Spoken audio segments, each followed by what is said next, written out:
Good morning, everyone. Look at the chat getting interesting already. Thank you for being here this morning with me. I am the amazing Super Chris Mallard. This is the Daily Atheist Morning Show. We're going to have some fun talking about some interesting things. Today is Friday, the day of fries. I hope you've had a great week so far. I hope you've been doing lots of sinning and blaspheming, but my friends, doing it safely, of course. We're going to, like I said, have some fun. And it's going to be an interesting day. So, have you tried atheism? It may be for you. Life is complicated. These are trying times. There are many questions that need answering. Want to know what's going to help? Atheism. With atheism, you'll get rid of dogma, superstitions, and toxic thought patterns that are holding you back. You can drive while taking atheism, as well as use heavy machinery. In fact, drinking alcohol, fornicating, and Sunday mornings are far more enjoyable with atheism. However, there are side effects. Some evangelicals and fundamentalists will think you are possessed by the devil. But you don't have to worry, because you know the devil isn't real. Just like God. Wake up to your life. Believe in yourself. Believe in science. Atheism. All right. Thank you. Good morning, everyone. Thank you again for joining me. I noticed that like I said, we're already having some fun in the chat. Bean is doing some Christian projection. I want to start today by saying, oh, look at me. I look disgusting and horrible. That'd fuck me, though. That'd fuck me hard. Anyway, I want to start by saying that this is going to be not all Christians. This is going to be my not all Christians. Oftentimes you'll hear the whole not all Christians thing, but oftentimes I come in so hot. We're talking about certain things. We're usually coming from a perspective, dealing with people who are coming back at us with a perspective. And sometimes it can be hot. And then we'll have a genuine, interested Christian, theist of whatever fashion, come into the chat, and they'll ask a legitimate question. But I'm so used to some of those legitimate questions trying to be gotchas or whatever, that I'll often lash into somebody before I even know what's going on. It's a flaw in my character. But yeah. So I just want to mention that I do realize it is not all Christians. There are some good Christians. There are lots of good people out there. They're wonderful. So that being said, let's see here. Bean and Damien G. Good morning, Damien. Put the dog down, Damien. Good morning. I hope you have had a great week. I don't recognize your name. Thank you for joining us. OMG Lasers Poo Poo. I love that name. We've never observed something coming from nothing. Atheism is a nonsensical position. Well, no, not really. It's not. And in fact, you really should go look into it. If you mean anything about like abiogenesis or something, oh yeah, they're on top of it, man. They haven't got it exactly, but they're very close to literally reproducing it in the laboratory. Something I learned. Oh man, this is something I learned. Now, I don't know if you know this, but all of the molecular chemicals that are required to make life have been found on an asteroid. Did you know that? A comet. It was a comet. The Bennu comet. Okay, so they went out there, they touched it, they grabbed some stuff. They found all the elements for life. The basic molecular, what do they call it? Yes, they found all of those things. Now, here's another little interesting thing. I saw a video yesterday, and this video was about how they have found under asteroid strikes or meteor impacts here on the Earth, that what will happen is it will strike, it will cause like a divot to form for the first few thousand years at least, and there'll be water usually in there, and it's always got, most of them will have these kind of there's a heat source like hot vents or some business. It's very interesting stuff. And when you combine the molecular chemicals coming in from the asteroids, meteor strikes, landing and then being there in the juices of that fluid, getting heated up, and they've got all these different chemicals over, and then that's just one example. I was very surprised. I had never really considered the thought that not only could the asteroid strike bring the required chemicals to make life, but that the devastation or the divot formed by it and the resulting like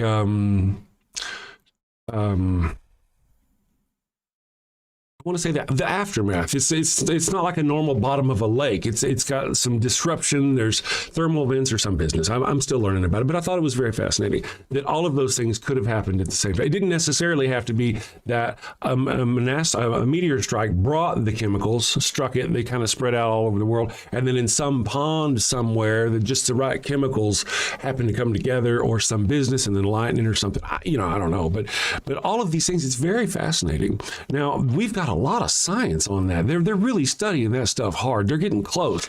How are you guys doing on your evidence for the man popped in for a rib thing? Man came from dirt. Where's your evidence for that again? I'm sorry, we're working on abiogenesis. We've got from abiogenesis, from the point, we haven't gotten that yet, but we've got the evolution from the first cells all the way to where we are. We got it all. Where's your evidence for your dirt man and your rib woman? Give me some evidence. Any evidence at all. Outside of the Bible tells me so. Which one's harder to believe? Interesting. Let me see here. Wish I could be there for you to experience hell. Very interesting, Stuligan. I hope I said your name right, Stuligan. Thank you for joining us. I don't recognize you. I very much appreciate you popping in you are fantastic. We often talk about on the show how the religion of Christianity is very much based on fear. It's a fear-based cult. And you demonstrate that exactly. You're threatening me with an eternity of conscious damnation. And you would actually want to be there and enjoy seeing that happen. That's a reflection on your character, isn't it? And the fact that you're using religion to try to steer other people, to drive your religion as a tool to drive other people with fear. It's again a reflection on you, isn't it? You must be some kind of piece of shit. Anyway, thank you for joining my chat this morning. Let me see. Garland, I've been called a piece of dirt myself too. Hey, it's a matter of perspective. And that whole thing is a matter of perspective. To our wonderful, lovely individual, I'm a piece of shit. Yeah. So we'll just go with that. I can dig it. Let's see here. I'm just checking out some stuff. I hope you guys, Stephanie, good morning, Stephanie, Ryan. I haven't said hello to everybody. Zarkraz is here this morning. Zorkraz is here. I'll get it right on you days. Zorkraz is here. Kind9, good morning. Ace Trades, Garland Garrett, and of course the new faces. Nice to see the new faces. Oh my God, Laser Pew Pew. That's an interesting name again. Secular Feeling is Flocky Meister. The Flocky is here. The Flockmeister is here. That's like you saying you don't have any explanation, therefore God. I don't know if you're talking to me or somebody else at this point. I think I gave a pretty good explanation of, everything. You should go check it out. There's actually science behind mine. Again, your dirt man, the evidence for your dirt man, where would that be?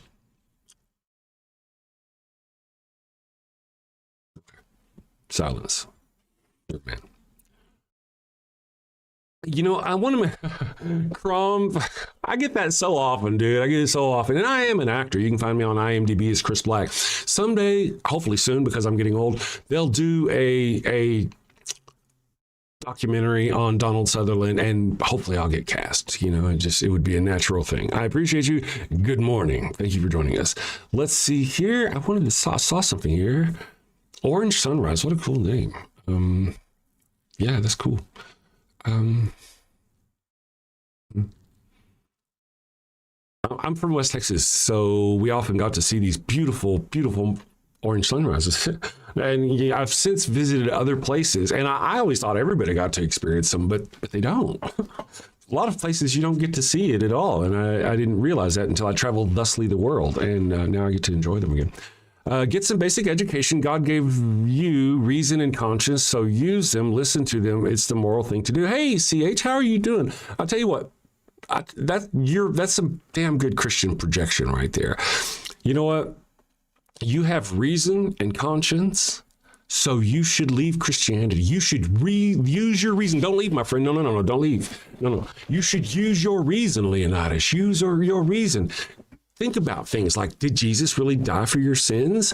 That's stupid. Why would he have to die for your sins? What sin did you commit? Oh, it was the original sin. That's right. The one that Adam and Eve committed, which got Eve to bleed. So when Jesus died, then the bleeding and suffering of women in childbirth should have been lifted, right? For that original sin, or at least for Christian women, that should be the case. But it isn't. And then there's also the notion of, whenever you do a sacrifice, it's by a certain person in a certain place, in a certain way, to a certain thing that's nice and unblemished. Jesus was not sacrificed by a priest. He was sacrificed by a Roman. He didn't even go willingly. We learned yesterday on the show that not only did we already know that in Gethsemane, he was hiding like a coward, begging, please don't make me go through this. 3 times he begged allegedly to the God creature, please don't make me go through this. Willingly, you say? And then the soldiers had to literally go get him, and one of his own men had to kiss him and point him out. Now listen, if he were sitting up there preaching in front of people, going, my children here, gather before me, do you think they would have needed somebody to go up and kiss? No. He was hiding like this. He was hiding like a coward amongst his disciples, and they had to just shift person to person until they found him. That's Jesus right there. Jesus. Now, you may think that's not the case because the people who like Jesus, who wrote the story, the fan fiction, actually claimed at this point it made sense to say Jesus was in on it. Isn't that interesting? All you have to do to fix that little is just say Jesus was in on it. That's it. And people buy that shit. That's just ridiculous. That's ridiculous. And then you continue going on to read, and then they went and interrogated him, and Jesus lied. He lied to try to get out of interrogation. They asked him things, and he said, according to the Bible, he said that he taught in the temples and in the synagogues, always. Use the word always, which specifically, if you go look at the Greek, it means exclusively. That's a lie. The Sermon on the Mount, almost all of his teachings by the sea, all of these things were not in a temple, not in a synagogue, not. And then also, and go check this out, go read it for yourself. Jesus says, I told nothing in secret. I said nothing in secret. He literally tells the interrogators that. And he's like, why are you asking me? He's trying to wiggle his way out of whatever they're fixing to do to him after they arrested him. That's what he's doing. Go read it yourself. Don't listen to me. Go read it yourself without the preacher's eye going, oh, look at the glorious sacrifice. No, read how he actually had to go do the thing. And then he tried to get out of it. He really did. And then he lied. He lied like a sinner lies. He was imperfect. He said he told nothing in secret. He taught nothing in secret. The entire parables was taught in secret. He would heal people all throughout Mark. Go read the book of Mark. He would heal people and tell them, do not tell anyone. And then they would immediately, of course, go tell. But that was in secret. All of that was done in secret. And Jesus lied like a dog. Then, of course, what's a sacrifice? If you get it back, is it really a sacrifice? Hey, man, like I say on the show, you've spent this time watching me. How long you been sitting here? You sacrificed that time. You cannot get that back. It is sacrificed. It is gone. Jesus wasn't sacrificed. He got sucked up back to heaven, back to God. That's not a sacrifice. In fact, Jesus allegedly even knew it was all going to happen. That's why he was praying in the garden, because he allegedly knew he was going to be sacrificed and go up to heaven, right? So he knew he was going to go to heaven. What kind of sacrifice is that? He knew he was going to rise. What kind of sacrifice is that? That's not a sacrifice. And then you try to compare us. You're like, Jesus was the perfect creature. Wait. So the more vile a person is, so you're a bad person. You are a bad person. In order to get rid of your sins, it makes sense to you to kill something innocent. Does that make sense to you? To get rid of your sins, to kill something innocent. So now you've sinned and you need to go find a little 8-year-old boy to sacrifice because you have sinned. And that makes sense to you, right? But wait. Your sin was egregious. It was rough, man. You really fucked up. So since your sin was so egregious, you need an even more innocent sacrifice, don't you? You need maybe a toddler. You see where this is going and how it breaks down and how it doesn't make sense and how it's all sick? But whenever you're taught from childhood that his sacrifice, it's a fucking child sacrifice. You worship a child sacrifice. Now, type in the chat for me, John 3:16. Just do that for me and tell me then the very next line, tell me it's not a child sacrifice. Type John 3:16 in and tell me it's not a child sacrifice. You need something meaningful to do. I'm doing something meaningful. Are you scared?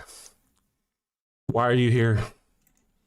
I'm pulling Christians away from their hate faith. I had a guy call me just this weekend on Discord and go, listen, man, I am now just deconstructing and ask for some advice, how to deal with, those feelings that you get whenever you still feel the urge to pray, but there's nobody listening, that sort of thing. I was like, I masturbate is what I do. I probably really did say that because I'm that kind of person. I'm funny. But yeah. Matt says, I'm not as hateful and angry as you. Yeah. Christians are the ones that are hateful and angry, though, aren't they? You're hateful and angry. You're the one that oppresses everybody, aren't you? Go ask the trans people who lost their careers in the military because Christians took over our government. Go ask the children in schools who are having the 10 Commandments forced down their throats. I say that because, they're not really, we know that, but they're trying. Anyway, this is more meaningful than your God character. It really is. But here's the whole point, and here's the whole deal. You come at me, you attack me, I'm a bad person, blah, blah, blah, blah. Did you hear anything I said, though? Did you hear how Jesus is not a sacrifice? He wasn't a sacrifice. Oh, you can't say the Jews sacrificed him. You can't. They denied him. You can't even call him a king. They said he wasn't the king.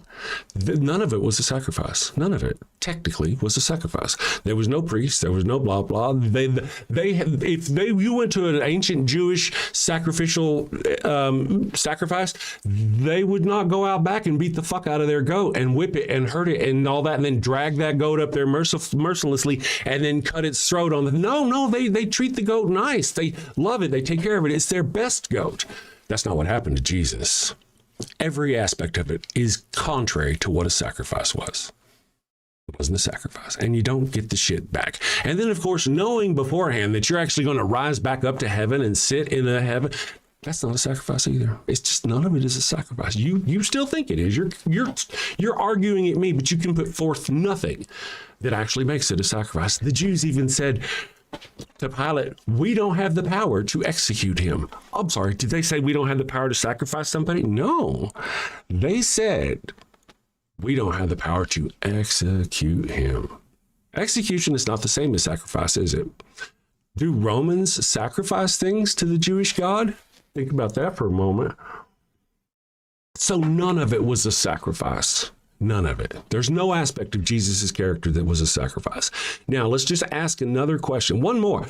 Here's what happened. He claimed to be like the Messiah, who's a military leader who's going to come back and militarily throw off the oppressive army or whomever is taking over their country and suppressing the Jews at the time.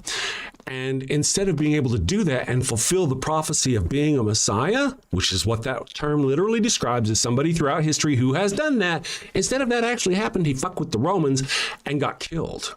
So they couldn't handle their Messiah not actually fulfilling those prophecies, so they moved the battleground into the sky in heaven. But he actually lost the battle right here. It was over. Jesus was not sacrificed. He was claiming to be the leader of the Jews, or at least a priest of some business, and they killed him for it. A matter of fact, I was talking about earlier where he was being interrogated and lied to them. Go read it yourself. Why didn't he tell them right then? Instead of saying, I taught nothing in secret, why didn't he tell that person right there that I taught people in parables, so those who did not understand would not hear the truth and would not turn? He didn't say that, which is literally what he tells his people. He tells them, I teach you in secret. And then he lies and says he doesn't teach. He just taught nothing in secret. Jesus lied as he was being interrogated. There's no aspect of Christianity that is true. Or as a sacrifice. No. Sad, very sad face. Jesus is king, says PC Marcini. Jesus was never king. Thank you. Jesus was never king. Now remember, friends, where we get the Jesus is king from. Okay? The Jews said something about he claimed to be king. Pilate said, is he your king or something? They said no. But Pilate, as an insult, added to the crown of thorns as an insult, he wrote, King of the Jews. So every time you write Jesus is king, you're spitting that same insult that Pilate spat on Jesus. But you carry on with your ignorant self. You know what? I got to say, that last line was rough. I'm sorry about that. I don't know. All you said was Jesus is king, and I told you the aspect of the truth of it, and then I kind of took it forward. I was like, I'm a jerk. I am sorry, Miss PC Martini. However, the rest stands. Jesus was never a king. He never levied taxes. He never sat on a throne. He never did any of that. And he never mounted an army. None of the things that you would have done as a king. None of them. Never once. And again, the only person who addressed him as the king officially was Pilate as he spat on him. It's like going, Jesus Christ, king of the dumbasses. And you're like, Jesus is king of the dumbasses. Not that the Jews were dumbasses. That's a bad way to put it. But you know what I mean? It's an insult. It's spitting on him and you say it back. It's almost as logical as Jesus being crucified horrifically, painfully, mercilessly. And whenever he comes back, the very first thing he's going to see is the device you crucified him on your chest, on your earlobes. Oh my God, I would be terrified. Well, how do you not see that's wrong? Now you think it's a sign of Jesus, but it's literally the device that was used to execute him. And you think he wants to see that again? There's nothing better. You could wear like a dove, represents peace. A flaming sword represents revelation. There's nothing that you could do that could better represent Jesus than the device used to torture him to death with. Fascinating. No, I didn't actually. And see, MT, that's kind of why I corrected myself, because I didn't mean to say it that way. And so help me figure out a way to figure that out, because it's not that. It's more like, well, you know what I'm saying. And if you don't, you're just being a prick. You know exactly what I'm saying. If you're going to push it, push it. I don't give a fuck. Anybody who's watched my show at any time knows I'm not an anti-Semite. I'm anti-Abrahamic religions. There's a difference. I am anti-Zionist, but I'm not anti-Jewish. I'm not anti-Israelis. And if you're going to be a dick and just try to presume I am because I had a slip of the tongue as I was trying to make an analogy, I don't give a fuck. Fuck off. You know what I meant. You're just being ignorant. So, no, you don't, apparently. Okay, carry on. Apparently, be angry. I don't give a fuck. Let's see here. Jesus, a real man's man. Justice Black. You think so? Glad you think so. Atheist Mechanic for $10 says Jesus has been dead for over 2,000 years. He isn't coming back. You lie. He lied to you Christians. That's a good point. If you're talking about it, Scooby-Dooby-Doo says Jesus is my king. Hey, Scooby-Dooby-Doo, did you get here just in time to hear about how Jesus was never king and how the title of king was spat upon him by Pilate, and every time you say it, you're essentially spitting on him? Were you here for that? I'm just curious on this. Let's see here. Who wants to have a friendly debate about kings? That's an interest. That would be a fun topic, I think. It would depends on what you mean. See, you said it again, MT. That's not what I said. I was saying that I was trying to make it an insult. That's what I did. But you know what I meant. Again, you just fuck off. I don't give a fuck. If you carry on. Why don't you go clip it? You go clip what I said. Go ahead. I don't give a fuck. Go clip what I said and tell everybody I don't give a fuck. And your condemnation of me, especially if you're a Christian, I know who you cheer for and what you cheer for. So your insults don't mean anything to me. Nothing.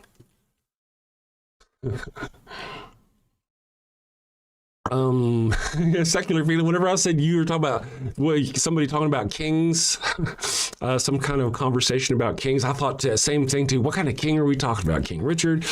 That's a great example. I was Lion King. So yeah, there it is. All right. So yes, because I want you to hear what you're saying is a bunch of nonsense. All right. Here's the deal, man. Do you not realize what I was saying? When the insult wasn't the Jews part, it was actually the king part. Okay? That's where I got it backwards. I'll admit that. I got it backwards. I was like going on about myself. Yeah.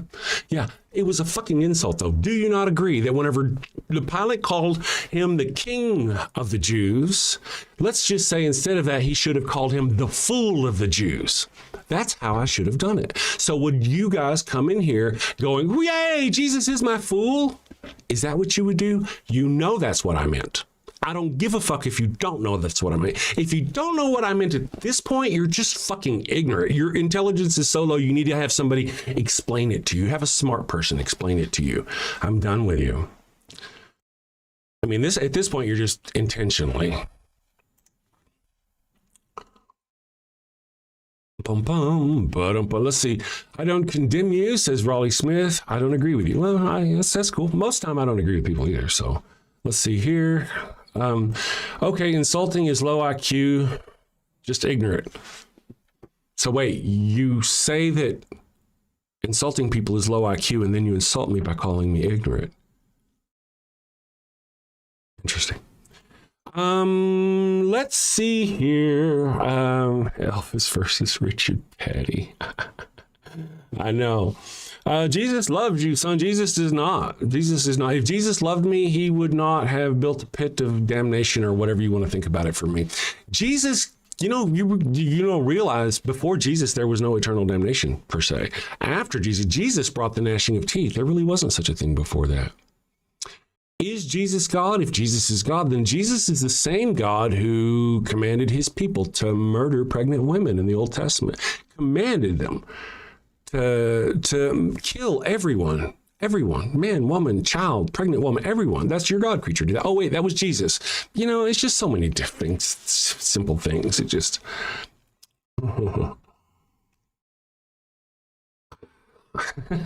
Good morning, beams me up, Bob. Blasphemy will not be tolerated. Why? Hey, TKSI, you know why? Because you're threatening me with damnation, aren't you? You'll pray for me because blasphemy will not be. So your God is fragile and words, which is what blasphemy is. You can't handle words. Words hurt your big bad God. Oh, no. Yeah, I'm not scared of your God. And the fact that you're trying to threaten me with your hell, I mean, look at you. You look like a woman, maybe in her 20s or so. Look at you sitting here trying to drive people to your faith with fear. Is that you? Is that how you roll? I mean, really, do you not realize that your religion is based on fear? You know that, right? It's based on fear. What happens if you don't? Now, Jesus is love. Jesus is the lamb, meek and mild, right? I dig it. I pick it up what you're putting down. Dig it, baby. But let me ask you something. It is with Jesus in the New Commandment, because you are New Testament, because you don't want to talk about the Old Testament. You hate the Old Testament. Let's talk about Jesus for a moment. Jesus. Let's talk about Jesus. Love thy neighbor. Okay? Isn't that great? That's awesome. But what comes after that? Love thy neighbor or perish in eternity, for eternity. Love thy neighbor or face the evil God monster that is my Father. Believe in me because I am love. But if you don't believe in me because you don't believe that I am love, then you're going to face the eternal damnation to my Father creature. Everything Jesus says is a threat. You think it's saying love everybody, but at the end of that, it actually says love everybody or burn for fucking ever. Don't you realize that? Christianity is a threat. The entire thing is a threat. You love Jesus, you go to, it's all a threat. Matter of fact, it's like a protection racket. Like the guy protecting you is also the same guy who's going to hurt you. Do you not see that? Jesus is like a protection racket. It's the same guy, the same company, same group of people. They're protecting you from them. Pay up, man. You got to pay up. If you don't pay up, man, this other guy's going to get you. No. Pay up. We need prayers. We need your prayers. We need your loyalty. We need your love. No. Honesty. No. Sacrifice now. No. You're not going to sacrifice. You're tired of sacrificing. You're going to be turned over to the evil God monster, and it's going to destroy you for all eternity. It's a fucking threat. Your entire religion is a threat based on a child sacrifice. For God so loved the world that he gave his only begotten son, which is a child sacrifice. Jesus is actually literally, if you want to talk about it, a human sacrifice at the end of ancient Jewish animal sacrifice practices. Say that again in your ancient Jewish people used to cut goats' throats. They'd put their sins on an innocent goat, cut its throat, and then their sins are gone, right? So forth. That's what Jesus is. He's like the last lamb. You know that, right? You can hear it in your brain. He's the last sacrifice, the final sacrifice. Now, you've been taught it's beautiful in love, but it's disgusting. It's disgusting. Every aspect of it is disgusting. Jesus is a child sacrifice. The God creature of the Old Testament took child sacrifices. The God creature of the Old Testament had a hard-on for the firstborn sons. If you don't believe me, go read the 10th plague. What happened in the 10th plague on Egypt? Was it the 10th plague? I got to look that up. Was it the 10th plague? I believe it was the 10th plague where God, let's see, what was the 10th plague? Come on, damn it, man. My fingers are being smited. 10th plague. Yeah, there we go. What was the 10th plague? Can you type it in the chat for me? The 10th plague was... Let me see here. I'm going to pin that for you, Miss Lady. I'll pin that. The 10th plague was the death of all the firstborn of Egypt. You know that. You know what the 10th plague was. You know God killed all the firstborn of Egypt when the Pharaoh wouldn't release him. Do you not know that? The God creature killed all the firstborn of Egypt. That's not weird to you. That's cool to you. You're cool with that. All these babies out here doesn't even have to be babies. They don't have to be babies. It doesn't say how old they are. It just says firstborn. The first to breach the womb is the term they used. The first to breach the womb. So your God creature does that. He went and killed the firstborn child. That's what Passover is all about. Passover, the meal Jesus was celebrating, the Last Supper, is Passover. Passover is where they put the blood of an innocent fucking animal. Am I right? The blood of an innocent animal over a door to tell your evil God monster not to take your firstborn son. Is that not the story of Passover? Tell me that's not the story of Passover. Jesus was worshiping Passover. Jesus was celebrating Passover. That's what the Last Supper was. Passover is the celebration of God killing the firstborn of Egypt to free his people, which he didn't have to do because the king was going to do it anyway. But God hardened his heart so he could show him the power and wrath and hideousness of who he was. That's literally what it is. Go read it for yourself. Your God creature is fucking disgusting. Every aspect. And like you, somehow a human sacrifice is good. It's good. It's not good. In no way is it good. It's not, it's ridiculous. Anyway, let me catch up with the chat here. You got God hard. Maybe. Attack Allah. Okay. Hold on a second. Benji Empire. Let me ask you, Benji Empire, Allah sucks. I don't like Muhammad. I'm not in for Islam. Let me ask you in the chat, though. Put it in the chat for me, banging. Put it in the chat for me. Which religion, is it Christianity or Islam, that's doing book bans in the United States? Which religion just took over the Supreme Court and killed Roe versus Wade in the United States so they could force their notions of abortion on all the women in the United States? Put that in the chat for me. Would you do that for me? Now, let's see here. I want to get this right here. Miss PC Martini says he never claimed to be king himself. That was the people who wanted an idol. Jesus is king because he is the supreme ruler over all creation, over everything. Yeah, see, that's the whole deal. No. I mean, I know that makes sense to you, but it doesn't, does it? It doesn't make sense. The whole term is specific. You're right. I don't think he ever did claim to be the king himself. I don't think that was the case. I think he was trying to be a prophet and a Messiah. That's what I think he was trying to do. Go look. He called himself, he referred to himself as the Son of Man 80 plus times. That's what God called Ezekiel in the Old Testament, Son of Man. Jesus was trying to be a prophet like Ezekiel. In Mark chapter 6, Jesus even tells you a prophet is never respected in his own hometown, because he went to his own hometown, they kicked him out and he couldn't do miracles. Go look. He was a prophet. Anyway, so he is not the supreme ruler. He was never king. He didn't claim to be king. The word king was used to spit on somebody. That's what it was used for in that context. And that's why, and there's a difference between a king and a god.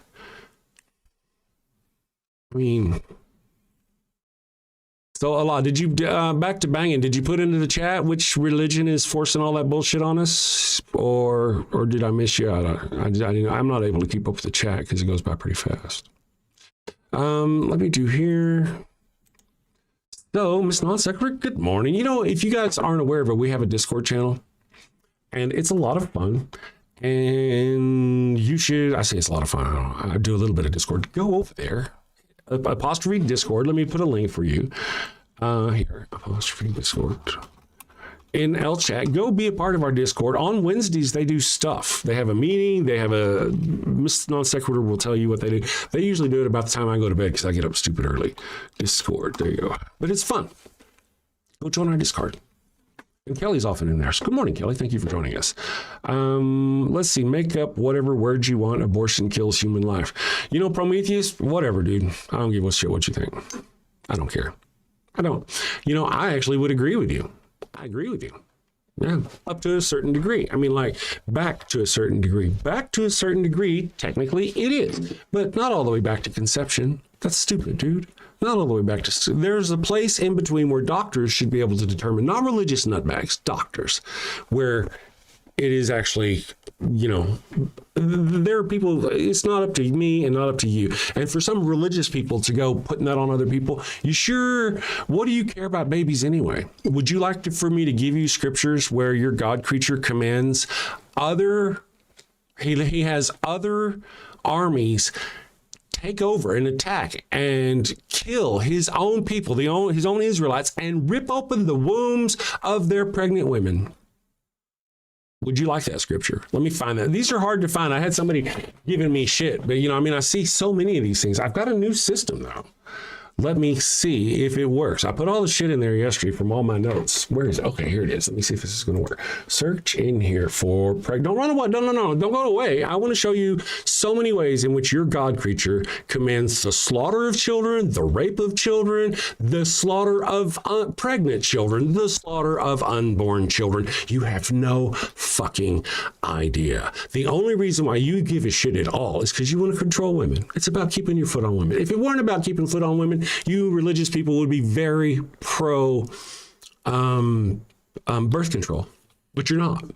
You wouldn't want babies to accidentally happen because then you'd be very pro birth control. No. You also want to suppress birth control and sex education in women. It just never stops with you people. So the lie, the virtue signaling that you have about abortion, you get the fuck out of here with it. I ain't buying it. Nobody else in here is buying it. And the Christians have been sacrificing children for fucking ever.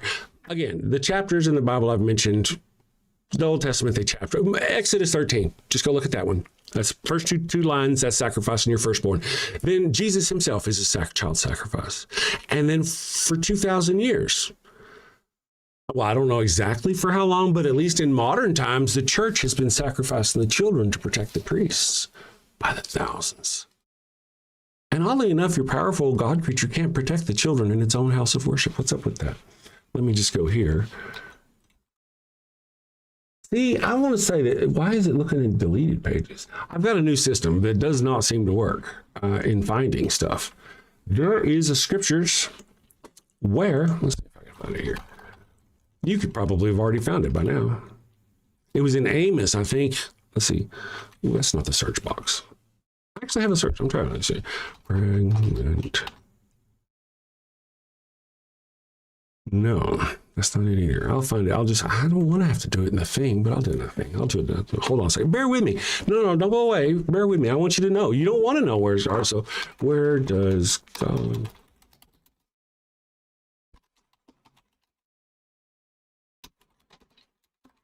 Be brief, bitch. Let's see.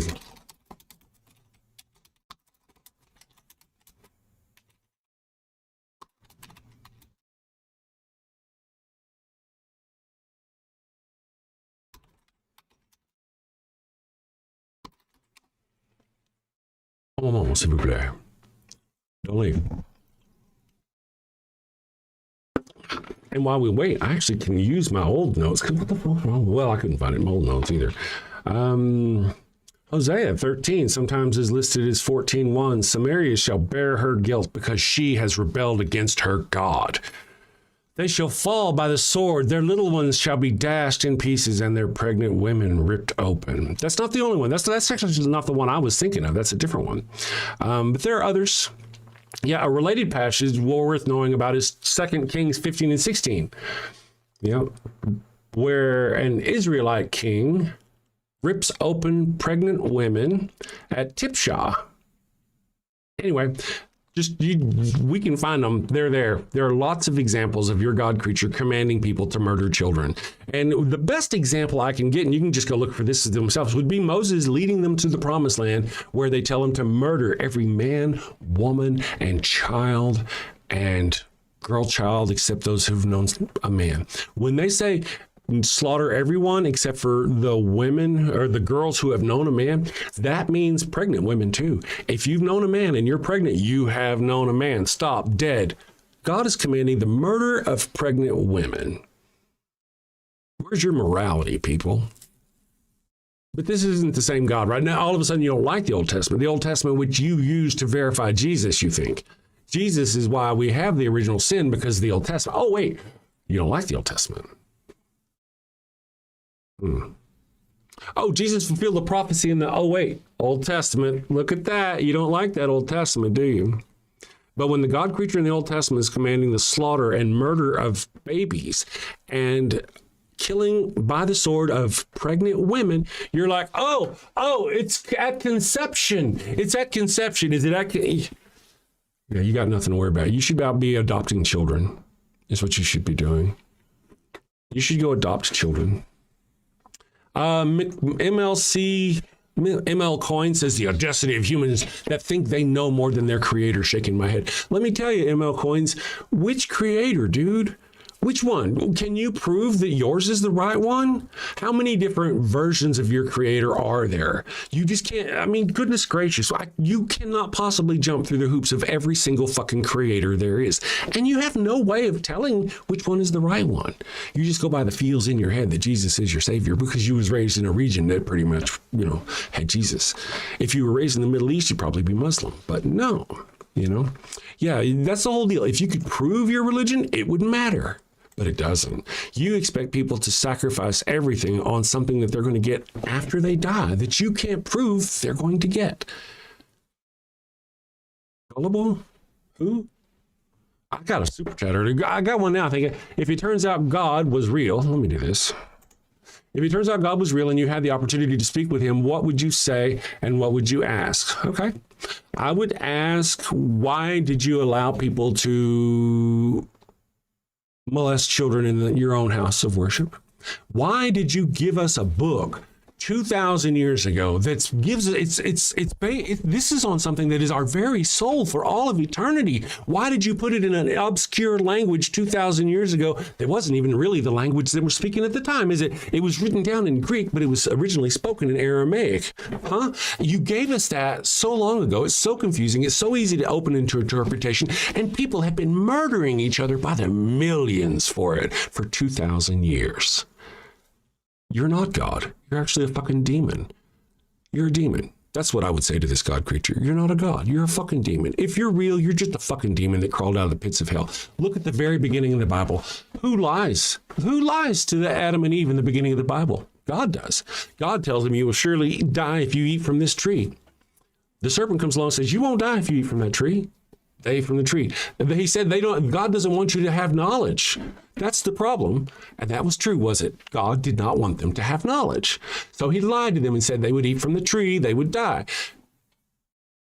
The serpent said, no, they wouldn't die. They didn't die when they ate from the tree, did they? And now listen, my friends, Christians, the next thing you're going to go is, well, before they ate from the tree, they had eternal life. And after eating of the tree, now they're going to taste death, right? Is that what your pastor told you?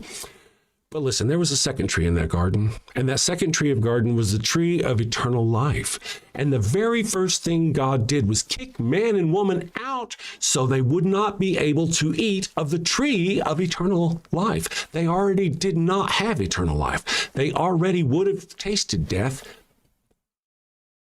or else he wouldn't have given a shit about them eating from the tree, right? There was a tree there they had not eaten of, the tree of eternal life. And he said specifically, we don't want them to. So they were going to die. They didn't have an unlimited unstand. No, so that's just a lie. It's all a lie. Everything the God creature said to you in the Genesis between Adam and Eve was a lie. Everything the serpent said was the truth. The very next chapter, listen to me, Christian friends, you're loving, you're merciful, listen to me. Let me tell you about your pit demon God creature, okay?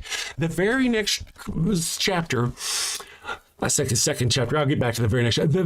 Who is the first murder in the entire history of the world? The very first murder is a brother killing his own brother for the love of who? For the love of who? For the love of God, that's right. God has pretty much pitted them against each other. What the fuck?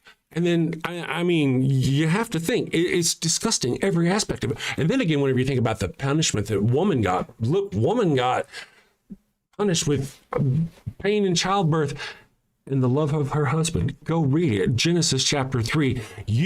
For your sins, you will feel pain and childbirth, and your love of your husband will be part of your punishment. So the woman's love of her husband is part of a punishment for eternal sin. Did Jesus' sacrifice lift that eternal sin punishment? Did Jesus' sacrifice all of a sudden make it to where women stopped having pain in childbirth? No, so that sin wasn't lifted, was it? Why isn't, if Jesus' message is the right one and that was the case, why isn't it just as Christian women don't have pain in childbirth?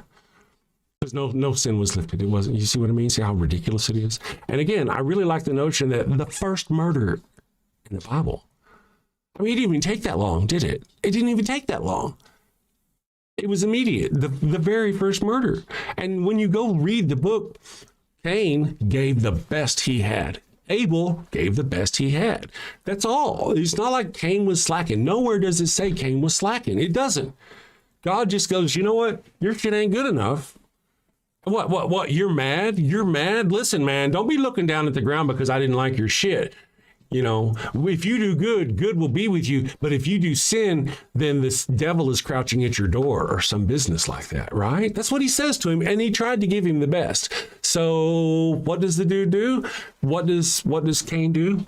I mean, he's literally in the presence of the almighty God creature and talking to them.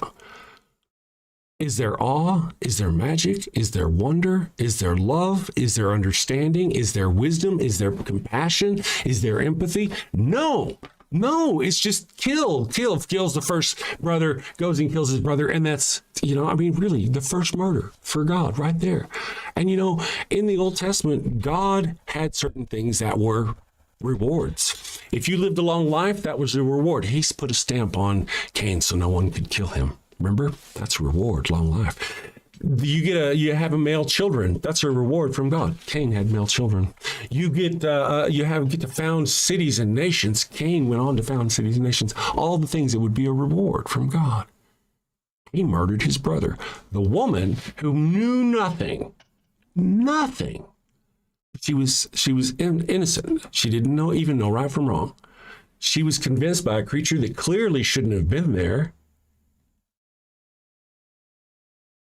And yet you expect her, she was innocent.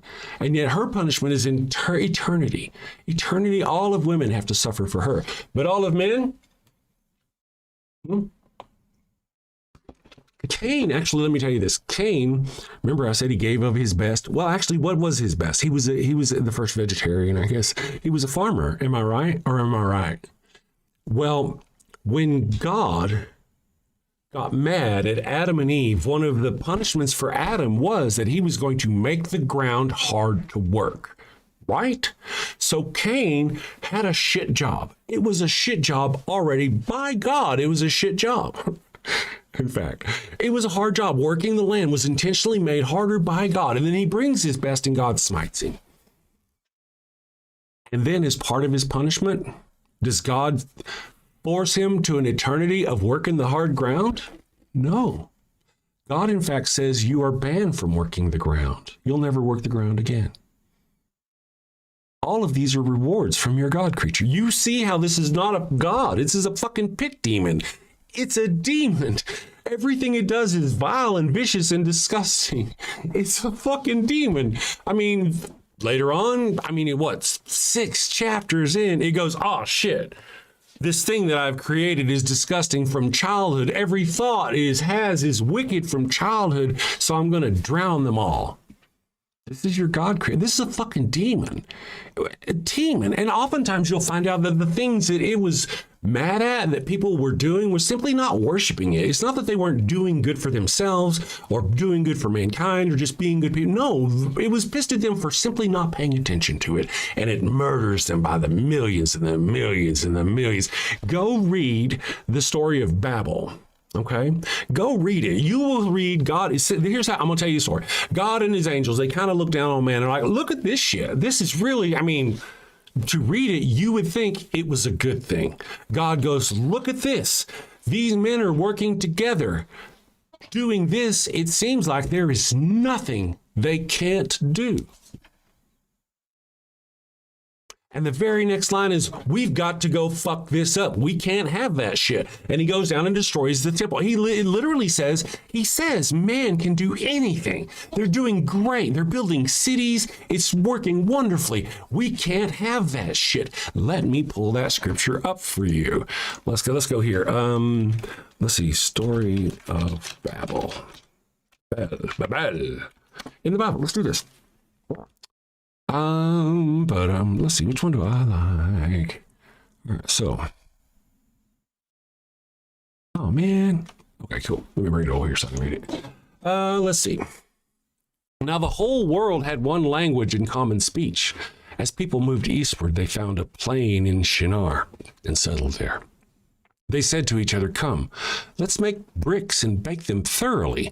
They used brick instead of stone and tar for mortar. Then they said, come, let's build ourselves a city with a tower that reaches the heavens so that we may make a name for ourselves.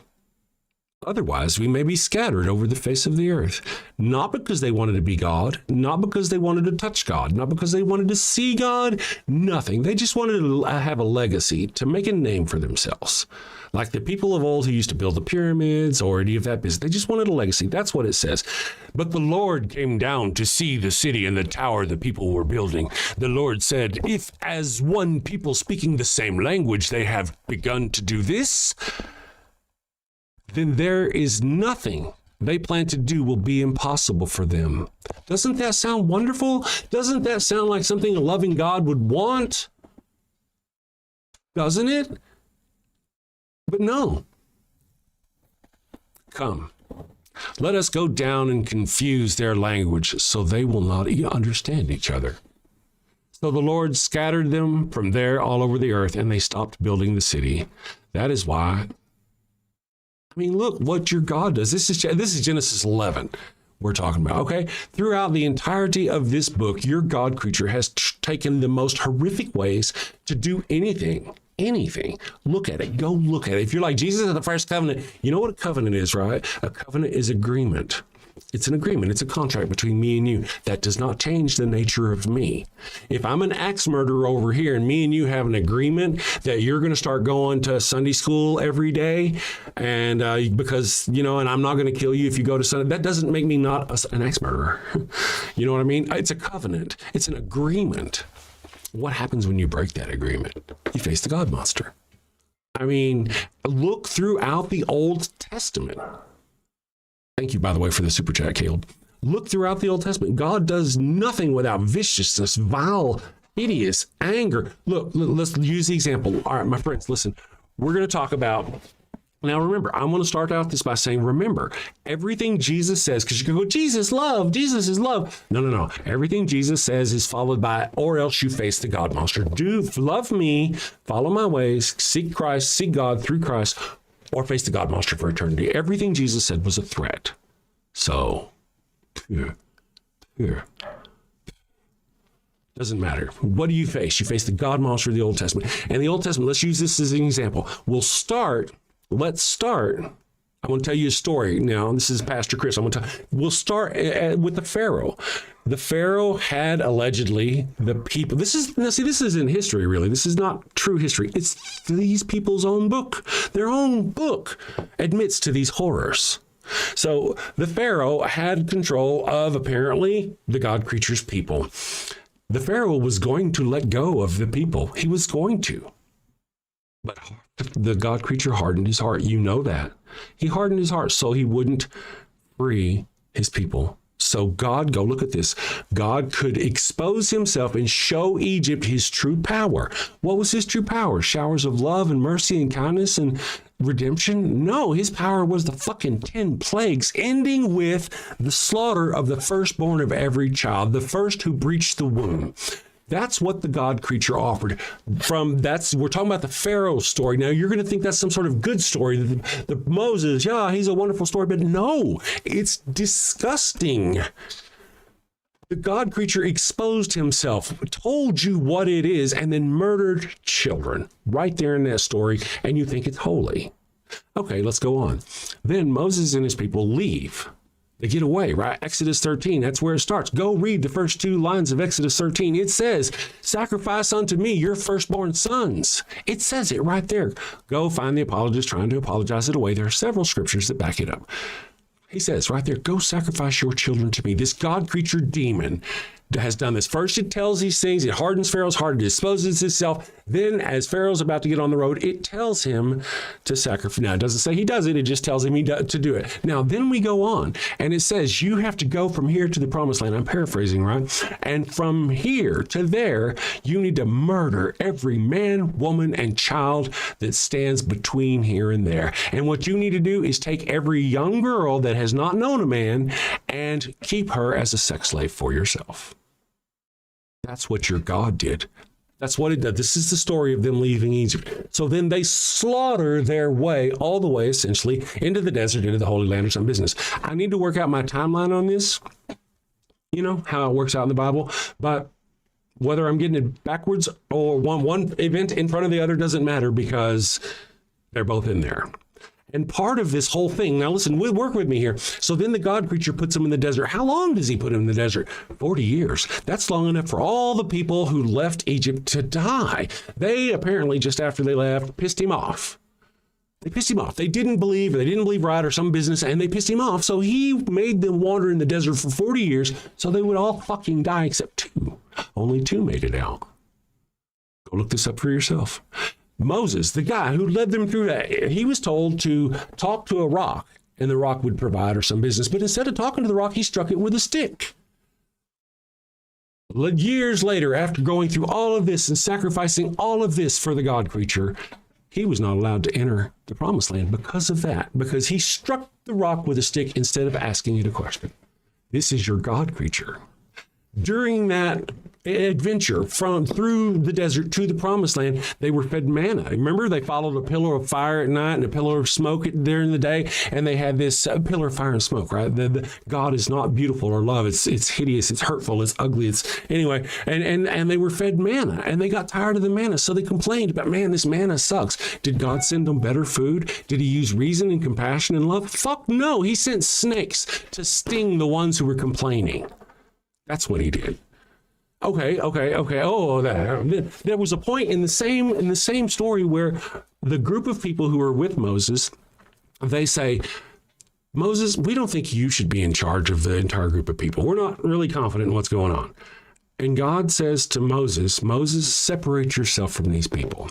And for doubting Moses' leadership, the God creature opens up the ground and swallows all of these people. And then, now work with me here, listen to me here, my friends. Then part of Moses' own tribe comes up to him and says, man, that was pretty rough. God creature did that. That was really scary, man. I don't know. Are you sure about this God creature? And you know what God said to Moses? God says, Moses, separate yourself from these people. And then Moses started doing all kinds of sacrifices, just sacrificing goat after goat after bull after bull, and he saved his people. Go read this shit for yourself. This is your God creature leading the people through to the promised land. God, loving, merciful? No, it's a fucking pit demon. Every aspect of it is a pit demon. How can you not see it? Because you've been told all your life it's love and mercy. I created everything. Because they say it's love and mercy. Even the Old Testament doesn't even pretend that the God creature is soft. Doesn't even pretend. It's the New that does that. So, I need to go fill up my coffee. I'll be right back, and you guys enjoy this right here. Do you have a loved one who's on their deathbed, but they've yet to give themselves up to the Lord? Are you sure you don't want to come to Jesus? No. This is your final chance. No. Worried they're headed to the fiery pits of hell. Your very last chance. No. I've been wicked and sinful. I deserve to burn in the hot place.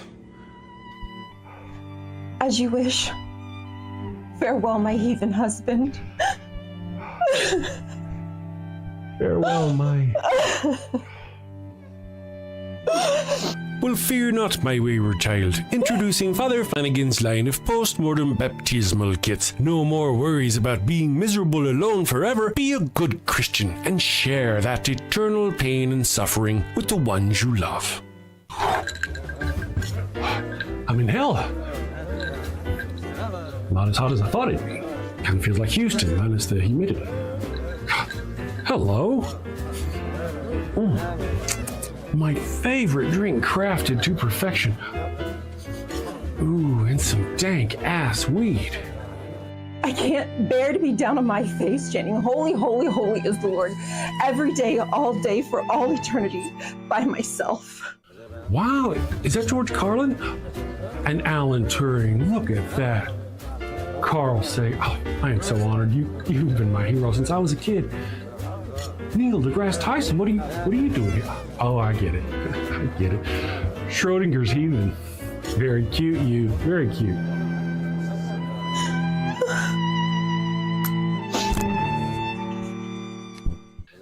That's fantastic. Oh, what is that? What is? It's holy water. Oh, it burns.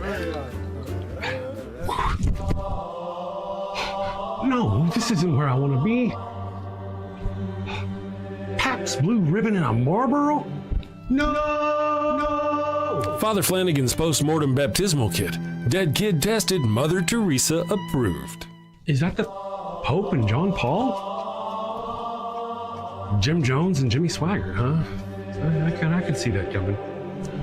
Neil deGrasse, what are you doing?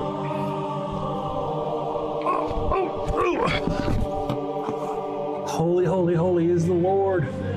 Holy, holy, holy is the Lord.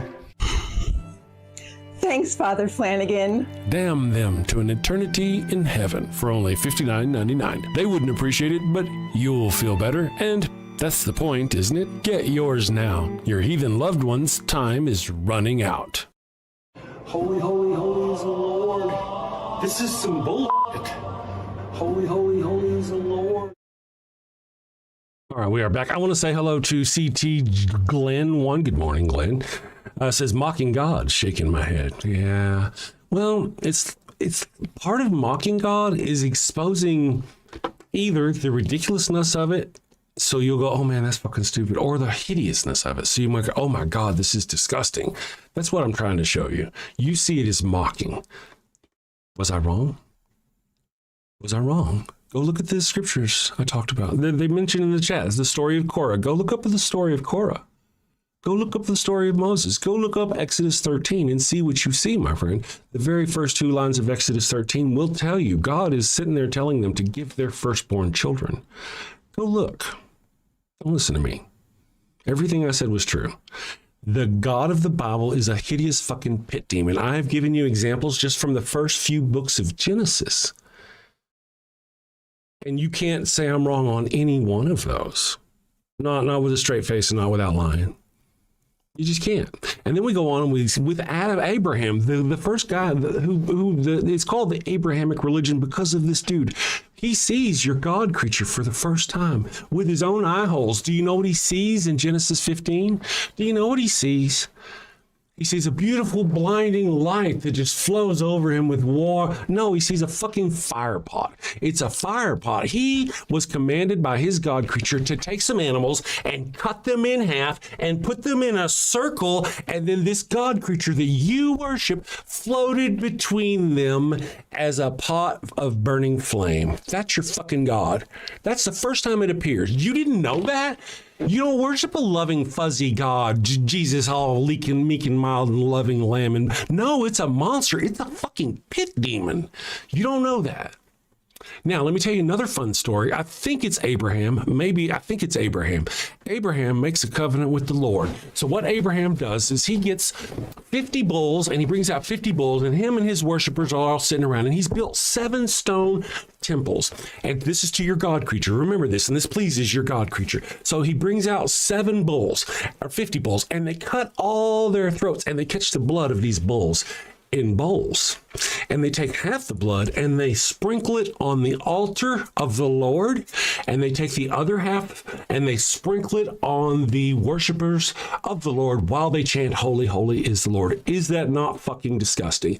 How is that not disgusting? You don't believe me. Every time they don't believe me, let me go look this one up. Sorry, I get all my shit. I got so much shit open here. Now I already forgot what I'm going to look up. God creature, person and sacrifice from God wasn't moving. Yes, no, I would look it up. Let me find it here. Was it, which one was it? It was first. Am I on again, Laurel Price? Laurel Price, are you asking me if I'm on again and then like gonna go give me shit about what I do? Like, you're on again, broadcasting that stupid atheism stuff? Is that your whole deal? I mean, yeah, I'm on again. I've been doing this for 5 days a week for almost 2 years now. I did it 5 years ago for a year and a half. Yeah, I'm still here. Show's going better than ever, by the way. Glad you could hear. I'll think about what I was saying. Here in just a second. I was really getting to a point. Man, I hate it when I do that. I just got so much going.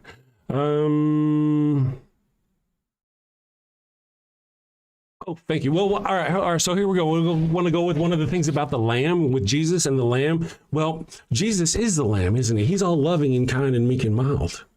Right? Except for whenever we see him in Revelation, whenever he comes back. Remember, he comes back in Revelation as the Lamb, the sacrificed Lamb. He's got blood on him as the sacrificed Lamb you guys love. What does he do? He comes back and he's got a robe covered in blood and he's got a sword, right, from his mouth. And he goes on and he and his angels separate out the people who don't worship God and the people who do worship God. This is in Revelations. Go read this for yourself, my children. And then what they do is they put all the non-believers in furnaces, just like just like Adolf Hitler. Jesus is going to do exactly what Adolf Hitler did. He's going to commit genocide on everybody, horrifically, who doesn't believe in your God creature.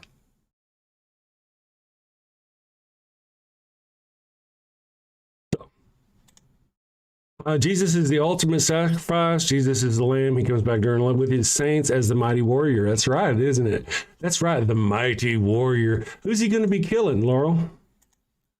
Who's he going to be killing? when he comes back. Let's work this out. Let's work it out together, okay? Who's he going to be killing? Me. He's going to be kicking in my door. He's going to kill me. I'm not a warrior. I'm a dude running the show. I just don't believe in him. That's my only sin. Could be my only sin. I've got a 17-year-old kid in there doing something. Jesus is going to walk in there with his sword and raise it high and slaughter my child because he doesn't believe in it. He is going to slaughter millions of people, him and his angels. Isn't that glorious? There's going to be so much blood. It's going to be like a wine press of blood. Go read your own fucking Revelations. And the blood is going to be so thick, it's going to come up to a horse's bridle. And it's going to be 100 to 1,600 stadia long. Look at that. Look at your God creature. You know who's going to be running the press? You know who's going to be running the wine press? Pressing on it, squeezing the blood out. That's going to be your fucking lamb. And you don't even know it. You have no idea. And, you know, it's one thing if we were actually warriors, if we were even warriors that could defend ourselves, right? We'd battle and it'd be a noble battle that your Jesus could fight. But it's not, is it? First of all, most of us aren't even warriors. We're just people who don't believe. Second of all, this is God and God's army. It's fucking impervious. I got machine gun, and Jesus just walks right through, slaughters me with his little sword, and goes on into the bedroom and slaughters my children. Right? Is that what you're waiting for? Is that what you're talking about in Revelation? Work with me here. I think part of it is you just don't know how disgusting your religion is. Really, what do you think Jesus is going to do as a warrior? Who is Jesus going to slaughter? Go look in Revelation. It tells you. Let's see here. Let me catch up. So yeah, the almighty warrior, he's the almighty warrior, undefendable. He can't be defeated. He's bringing angels of God against innocent men and women. Ooh, it gives me the fuzzies. Doesn't that give you the fuzzies? The notion that your almighty warrior God would attack and murder people who, because he's God creature, is invincible and could not even you sit with that. All the time you need. Christians aren't really known for their empathy anyway, so you probably won't understand. Bonnie Wilson said Korah was the first cousin of Moses. Korah was the one that was chopped up. Go look that one up. That was Korah. Just search Korah. You'll find it. Matthew Danik is doing some awesome, or was doing, it's been a while since I've been this, awesome Christian projection in the chat. Oh, it's just fantastic when you guys do this. I mean, he says at the Atheist Mechanic, that's because they are challenging your atheist brainwashing. Which one of us is part of a group that is literally a cult? It's a fucking cult. Christianity is a cult. Parts of it, smaller parts, are openly called cults. You call the other ones cults. It's a fucking cult that brainwashes people from birth to believe that some person sacrificed himself 2,000 years ago. It's a fucking cult. And you're going to sit here and talk about an atheist having brainwashing? Do you not see the projection there? You can't see that. That doesn't make sense to you. No, wait. Indoctrination from childhood to believe something that's just fucking ridiculous. And you're going to call, see, that's Christian projection, my friend. That's you projecting your bullshit on other people.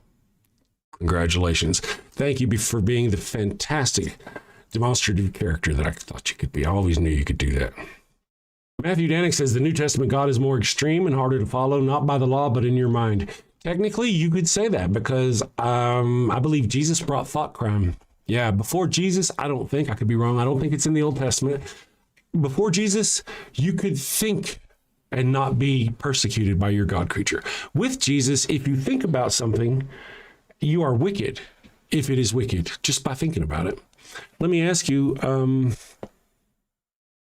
many of you out there have plucked your eyeball out?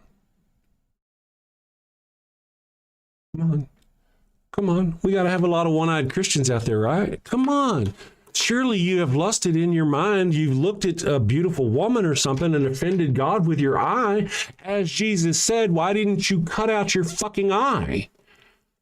If your eye should offend thee, you should cut it out. If your hand should offend thee, you should cut it off. Do you know why, my friends? I'll tell you why, and I'll tell you why right now. You go look shit up.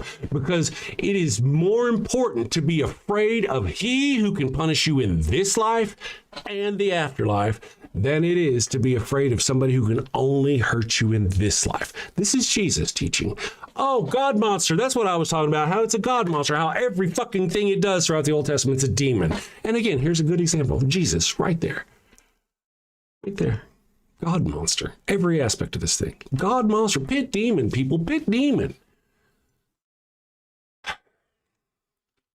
You know, here's a really funny one. Yes, us Christians can't kill and make other people do shit, so it's a lot harder because now we have to look at ourselves first and mainly.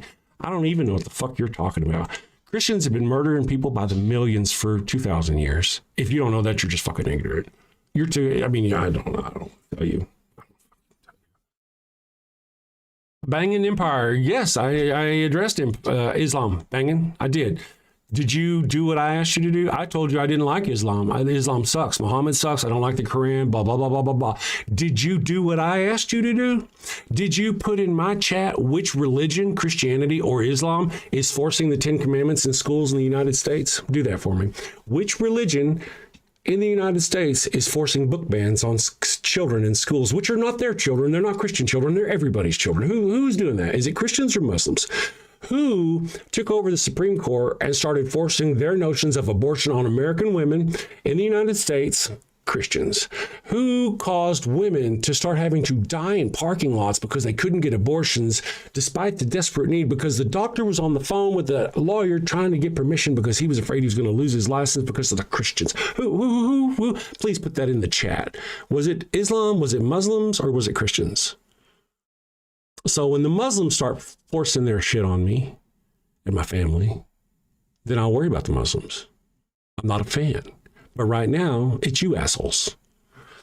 And, you know, the worst thing about Christians, I got to say, this is one of the worst things about Christians, is you guys are fucking the professional victims. You're the victims the whole time. You think I'm here and I'm lashing out at you and I'm oppressing you and I'm saying bad things about you just because I'm exposing the hideousness of your book. But that's not what's really going on here, is it? What's really going on is you've been pushing your bullshit on other people and hurting other people for so long that some of us have decided to start fucking speaking out. And my goal is to pull as many of you people away from your hate faith as I can because of that. Interesting stuff. And as Christians, we can't just kill and make other people do shit. That's just stupid. Yeah, I mean, that's just crazy that you would even say that. Very polarizing. Let's see. Genocide, rape. Yep, those are Christian values. Projection is a good one. They love projecting their bullshit. Hey, listen. Oh, this is so cute. Look at this. Charles, man, sometimes I lash out and I don't know. Maybe you're just ignorant. I don't mean that in a bad way. Modern law is based on Christian biblical law. Your entire society is based on Christianity. Your ignorance is apparent. Hey, Charles, your ignorance is apparent. Christianity, what morals it did get, it got from the society around it. You think we didn't know to not murder, not kill and shit before Christianity come around? How stupid are you to really think that? You think the people back in ancient India before Jesus didn't know not to kill people, not to steal? You think that? You've never heard of the Code of Hammurabi, which is like 1,000 years before Jesus, that said, don't do these things? Jesus, if anything, took those things and made claim to them. See? So, your ignorance is apparent. How did the Japanese people who don't really and have never really embraced Christianity at all, how did they get through it at all without knowing? I mean, they know, you could tell, they could write about it. They knew right from wrong as far as their own culture presented. They had their versions of sin and evil. They knew killing people were bad. I mean, they knew. You cannot claim, it would just be ignorance, which I'm not saying you're above, to say that Christianity brought these things. If anything, Christianity's done a shitload of oppressing people. It really has. We'd have been better off shunning Christianity and embracing science and humanism a long time ago. So much better off. How many of the 10 Commandments are in U.S. laws? That's a good one. Yeah, no doubt. No doubt. That's a good point. And those are like the stupid obvious ones, right? The thou shalt not kill, thou shalt not. I mean, the stupid obvious ones. And even then, Americans manage, or anybody really, killing somebody is okay if it's in self-defense. Now taking a human life is suddenly validated. You could have shot him in the leg. No, but you took his life. You had the option to not take his life, but because it was self-defense, you took his life. Texas, Christian Texans down there just sitting there waiting for somebody to break in their home. I got all these guns. Violent God of love. Yeah. Poor lost soul, says Gullet. Yeah, you may be. I don't know. We'll wait and see what else you got to say. I'm just saying, listen, Gullet 44, hang around, man. Hang around. Listen to what I talk about. I mean, I do say things. I've got a temper. I'm not really a temper. I don't really get mad. I'm just kind of loud. I'm expressive. I'm kind of Daffy Duck. You know what I mean? So I can go on about myself. But listen to what I'm saying. Hear my words. Go look for yourself. Go look at the first 10 chapters. I'm just talking about the first 10 chapters of the Bible. Go look at the first 10 chapters of the Bible and ask yourself, which does this more fit? A demon or God, a loving father? Go read them. Now remember, you've been trained that like the serpent was bad in the Garden of Eden, but look at it without that sort of programming on your brain. Go look at it. Who lied to the humans? Yeah, it was God who lied. The serpent told them the truth. God lied on every occasion, God lied. And then he overpunished woman for something she couldn't have done anything about because she was just naive and couldn't have outlived the snake anyway. So, I mean, your God, that right there is a horrific thing. Your God creature pops out of nowhere and then puts pain on woman for all eternity. The very first thing your God creature does is create pain in woman after creating man. And then it was kind of interesting that he created man, needed to make a companion for man. They named all the animals, which means they kind of like, I don't want to fuck that one. I don't want to fuck that one. They probably took a long, hard look at goats and sheep and then were like, nah. And then like they finally decided to end up making woman. You should go read your Bible. This God creature is a fucking demon. Fucking demon. Look at the story of Lot. This God creature sends two of his servants, angels, whatever, to rescue Lot, who is his favorite, who he sees is holy in the eyes of the Lord. The first thing Lot tries to do is pitch out his virgin daughters to be raped and murdered by a crowd outside. That's the first thing Lot tries to do. The second thing Lot does is rape his own daughters and get them both pregnant, off in a cave. The person who's the villain of the story is Lot's wife for looking back at the city that she loved or missed or longingly or whatever. That's fucking evil. It's evil. That's the description of an evil creature. Now you're going to say that Lot didn't rape the daughters. They raped him. Really? You think that? You think these two girls got their elderly father so drunk that he couldn't remember, and yet he still got it up? And then he got them pregnant both times? Really? Really? It sounds to me like an old man went up into the hills with his two daughters, and then they came down with babies in hand, and he had to explain how. And instead of just saying, hey, I fucked my daughters, he said they got me drunk. Who do you think wrote the story? The girls, who were probably illiterate, or the man? This is the favored God creature. Your God creature, this is the favored of him. Now, you could say that God didn't approve of this, right? But he did. God, in the Bible, to get pregnant, according to Abram and Sarai's story, if you got pregnant, that was a blessing from God. You did not get pregnant without God's blessing. You had a man child. That is a blessing from God. Getting a girl is just getting like a money prize that you could sell for something later, but getting a man child is something he can carry on your lineage, right? And then the third part is that man child going on to build a lineage of his own and being a great man in a great nation. Those are all the rewards from God. Those are all visited on the daughters who raped their father. They both had children. They both got pregnant. So that God must have approved of it, right? Right? They both got pregnant, and then they both had men children, and then those men children went on to father great nations. The incest where Lot raped his daughters is absolutely approved by God. The logic, you just can't deny it. You're just ignorant if you try to deny it. And this is your God creature. Throughout the Bible, it does this. I said look at the first 10 chapters. I was just random. Go ahead, look at the first 25. Look at Abraham, the man they named the Abrahamic religion after. Chapter 12, he gives his wife to another man for profit. Chapter 20, he does it again. His grandson does it again. I mean, there's a lot wrong with these people. The book, the monster that these people worship is a demon. Go read the Bible. Take off the mask of this shit, dude. Stop seeing Eve as the victim or as the bad person. Stop seeing that as the fall of mankind. See that for what it is. The God creature literally lying to his people. He wanted mindless body slaves who didn't think, who did nothing but tend his garden. That's what he wanted. The serpent set us free. The serpent set you free. You people. Bum, ba-dum, bum, ba-dum, bum, ba-dum, bum. Ooh. Let's do this one here, my friends. Mon ami. Oops.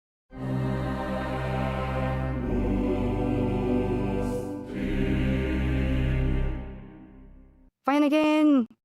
Yes, sir. Very disturbing, I know. Fetch me Father Flanagan.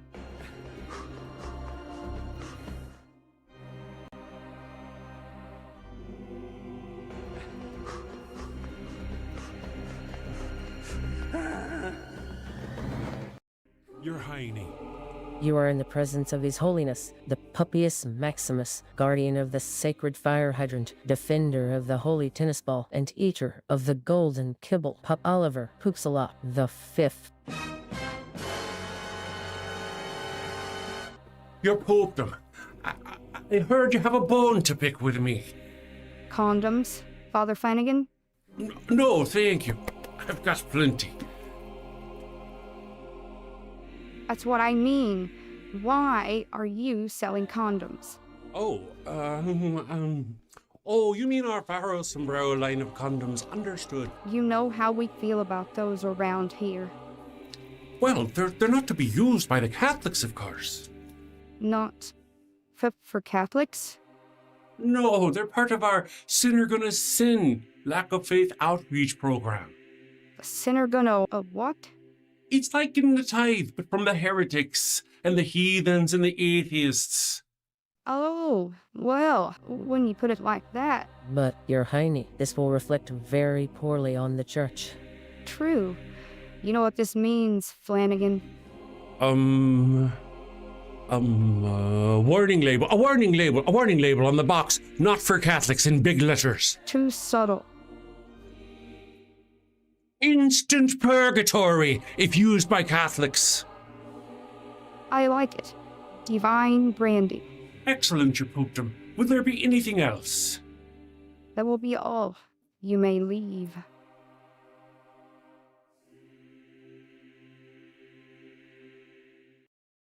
All right, we are back. So, not how not to trade. Good morning. I've been tinkering with day trading myself. Interesting topic. The bloodline was cursed for this and later redeemed by Ruth, the Moabite. If I'm correct, sin was committed, and that's not disputed. That was sin. The Bible doesn't condone incest with Lot. It does. Did you not hear what I said? Yeah. 3 chapters before that, Abram, and Sarai have a conversation with the Lord, and you learn right there you do not conceive children without the Lord's blessing. Both of these girls allegedly had sex with their father, drunken, elderly father, one time. Both of them conceived in childhood. This is literally the definition of approval by God. You don't want it to be. That's not my problem. It's still going to be there tomorrow, the next day, the week later, a week from now, the next time I talk to somebody, it's still going to be there where that's what happened. We do have K. I'm going to call you K. For $5 Canadian says, would you say there is a difference between intelligence and wisdom? If so, then who would you say the most wise man in recorded history is? Yes, there's an difference between intelligence and wisdom. Straight intelligence would be like you're a nerd, you know? He's a really intelligent person. You know, he's got to walk over to the side of a ledge and piss off the ledge, right? He may not be really have the wisdom to know not to piss into the wind, though. You know?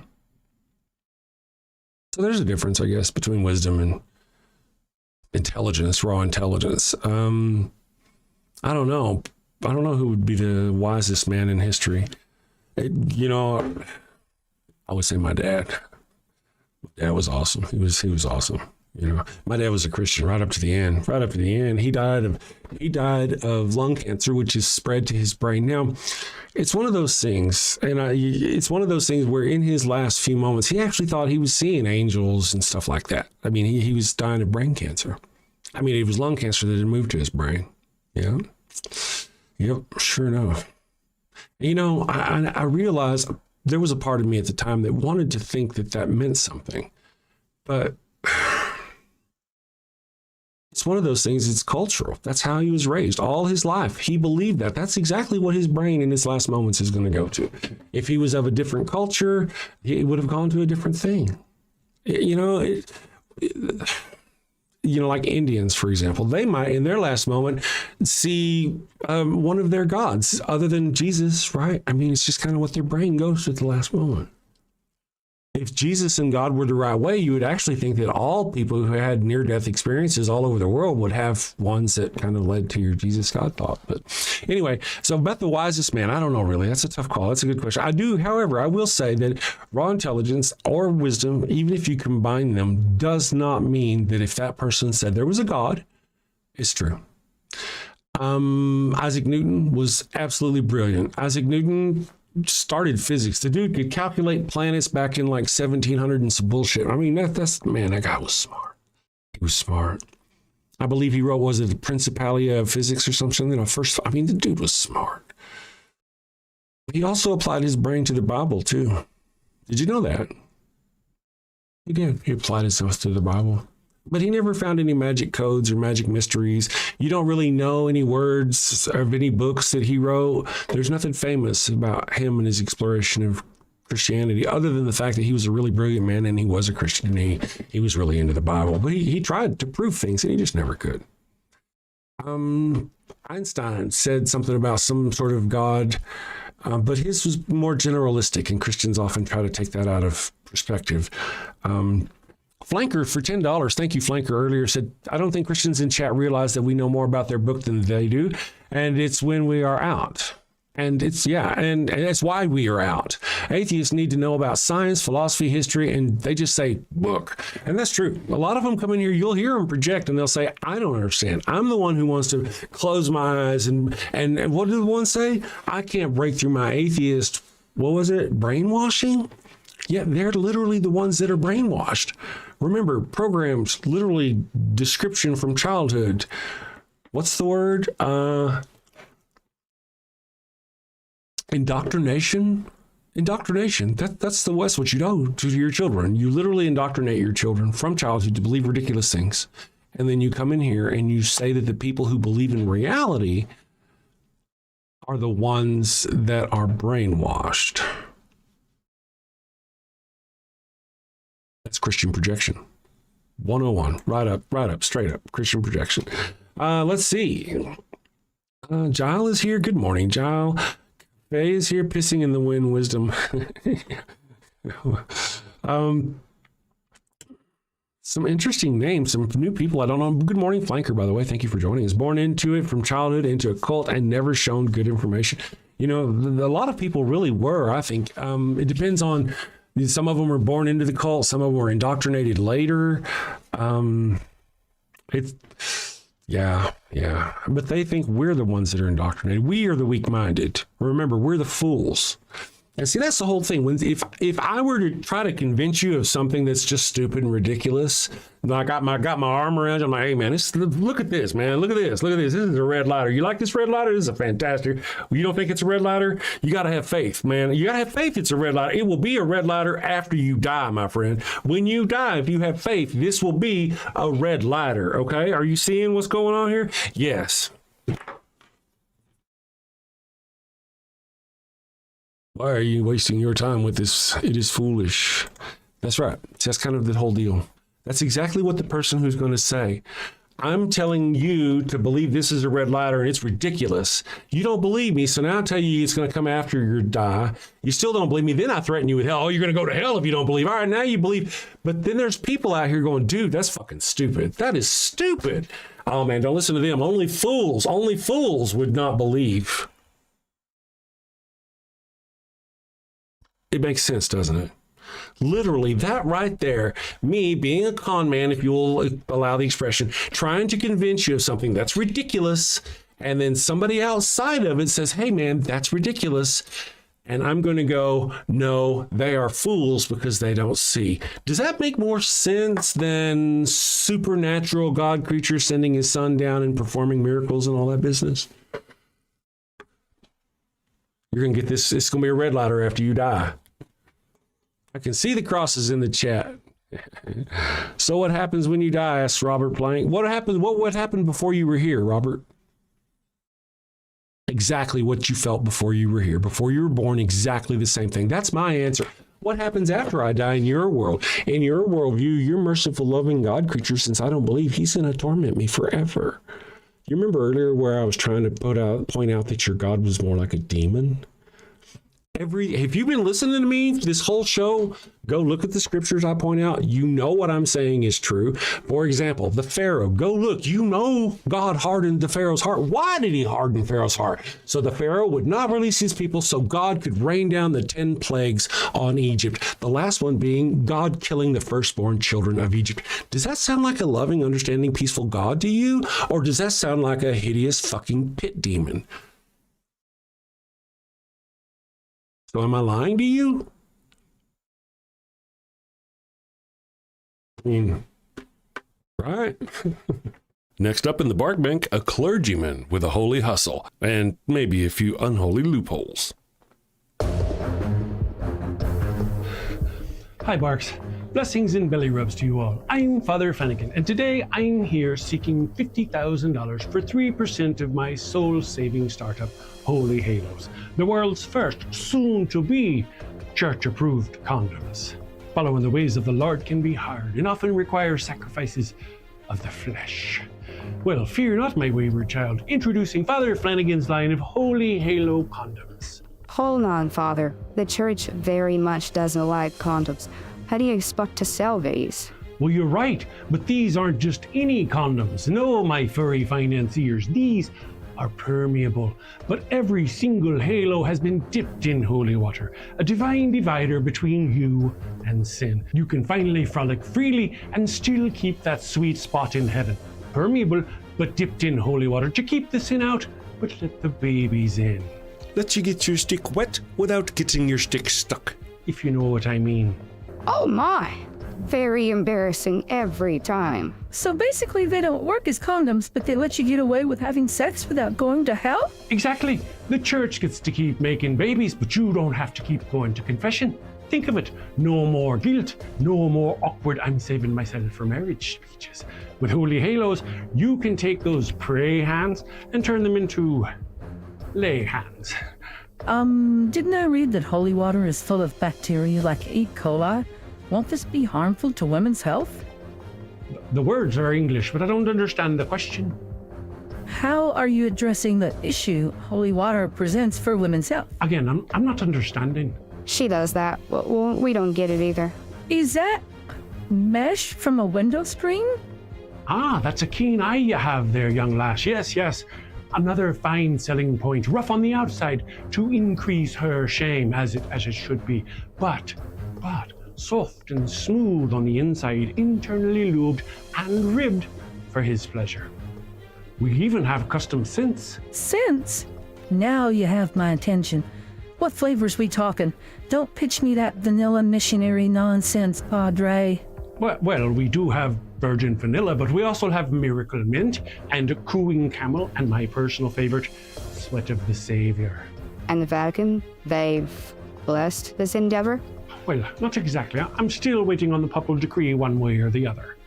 I love it, but you're asking 50 grand for only 3%. That's rough, Father, real rough.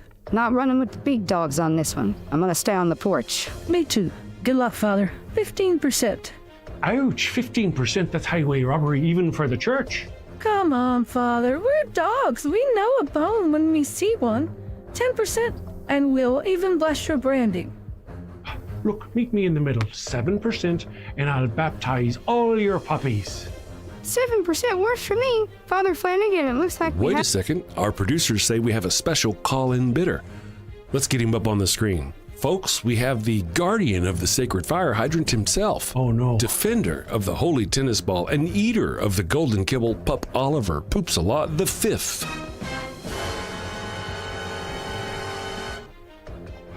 Flanagan!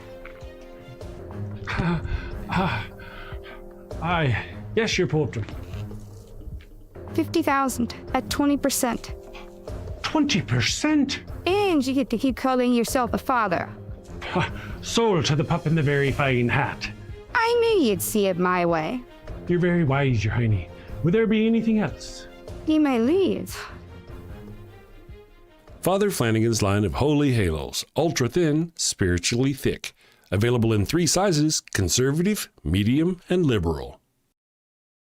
All right, good morning. So I want to mention real quick, we got somebody new in the chat. In Sheridan, says Christians live rent-free in all your heads on a daily basis. Why so militant about something you think is a fantasy? Again, it's not the God creature or Jesus that we're against. It's the actions of the followers. You are en masse and you're forcing your religion on other people here in the United States.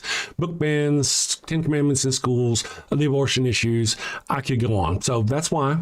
It's not just because. There's a reason why. It's a reaction, not an action. We are reacting to your Christian oppression. And you're like, oh my God, oh, stop reacting, stop resisting, stop, oh, stop.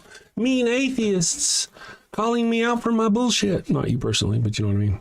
Avrami says, so this is the chat where we get to make fun of folks we don't understand. Yeah, maybe.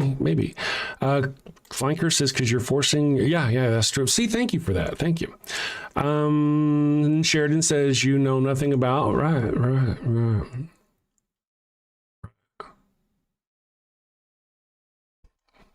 So what were you going to say then? What was your point then? Are you going to take back what you were going to say, or does it not matter now, or? Bad Fruit, Good Fruit says you're fascist, and you don't like it when people challenge your weak-rooted beliefs as you attack theirs. Don't know what fascist means, apparently, if you're talking to me, anyway. And you know, one of the things is,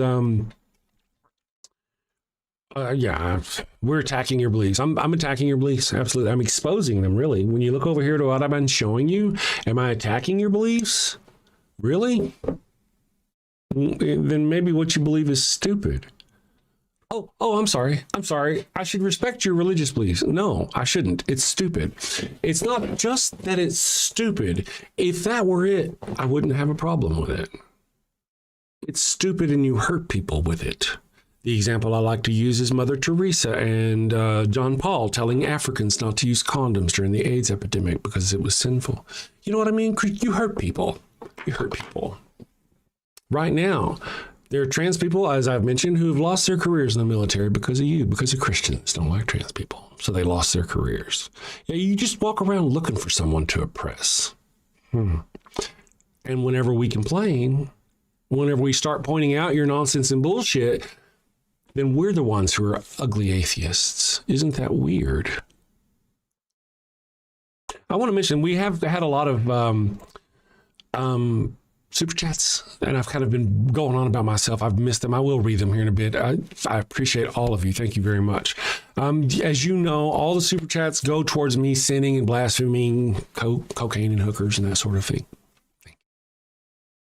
I've never done it here. Anyway, another one of those Christ is King baby things. That's awesome.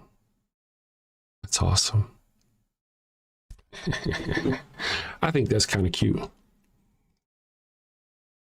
Yeah, here's the thing, and I really appreciate the Christian earlier in the chat who kind of helped me work through that analogy. It's really good. The deal is, when they labeled Jesus the King of the Jews, that was an insult, my friend. Our nation, SR Nation, you know that was an insult, right? They were insulting him. Pilate was insulting him when he called him the King of the Jews. So you calling the King of the Jews, or Christ is King, is essentially spitting the same insult back into Jesus' face that Pilate spat. If Pilate called him the jackass of the Jews, would you come in here and say, Jesus is my jackass?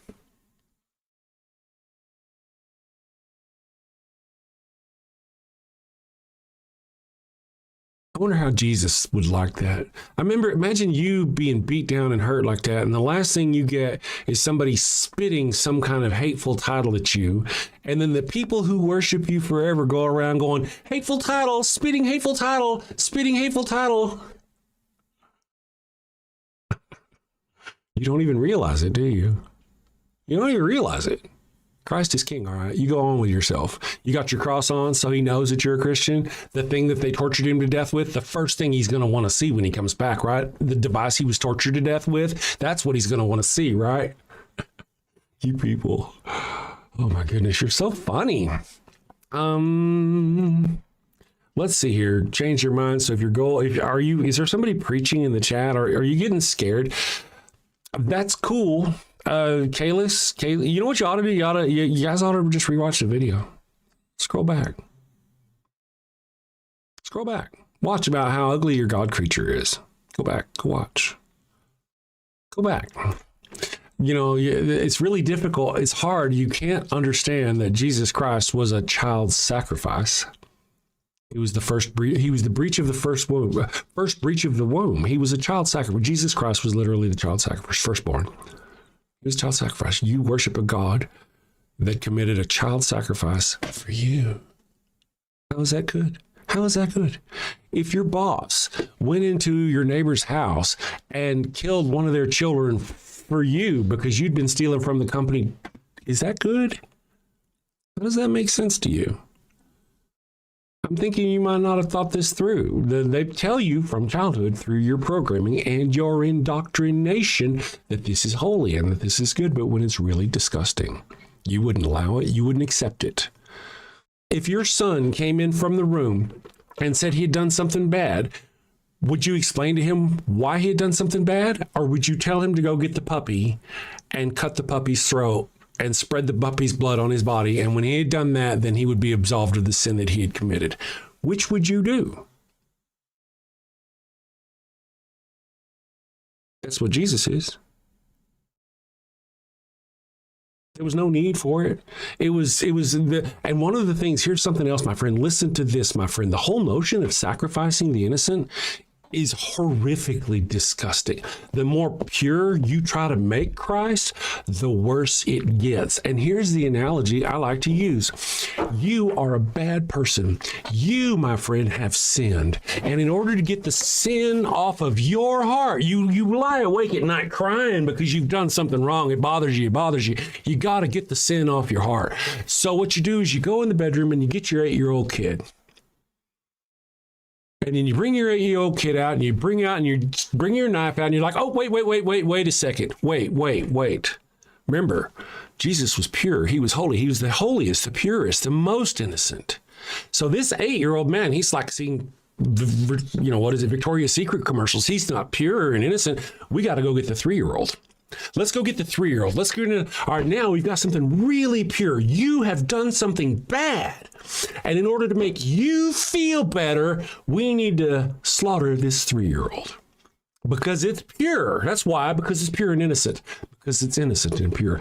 How does this make sense to you? How is this not disgusting to you? You'll say Jesus was sacrificed, then you'll say he wasn't a child sacrifice. He was literally the definition of a child sacrifice. God called him my son. You are my son. Jesus called himself the Son of Man, the Father. He never called himself God. You can't say that. It was a child sacrifice. You worship a child sacrifice. And you can't see it.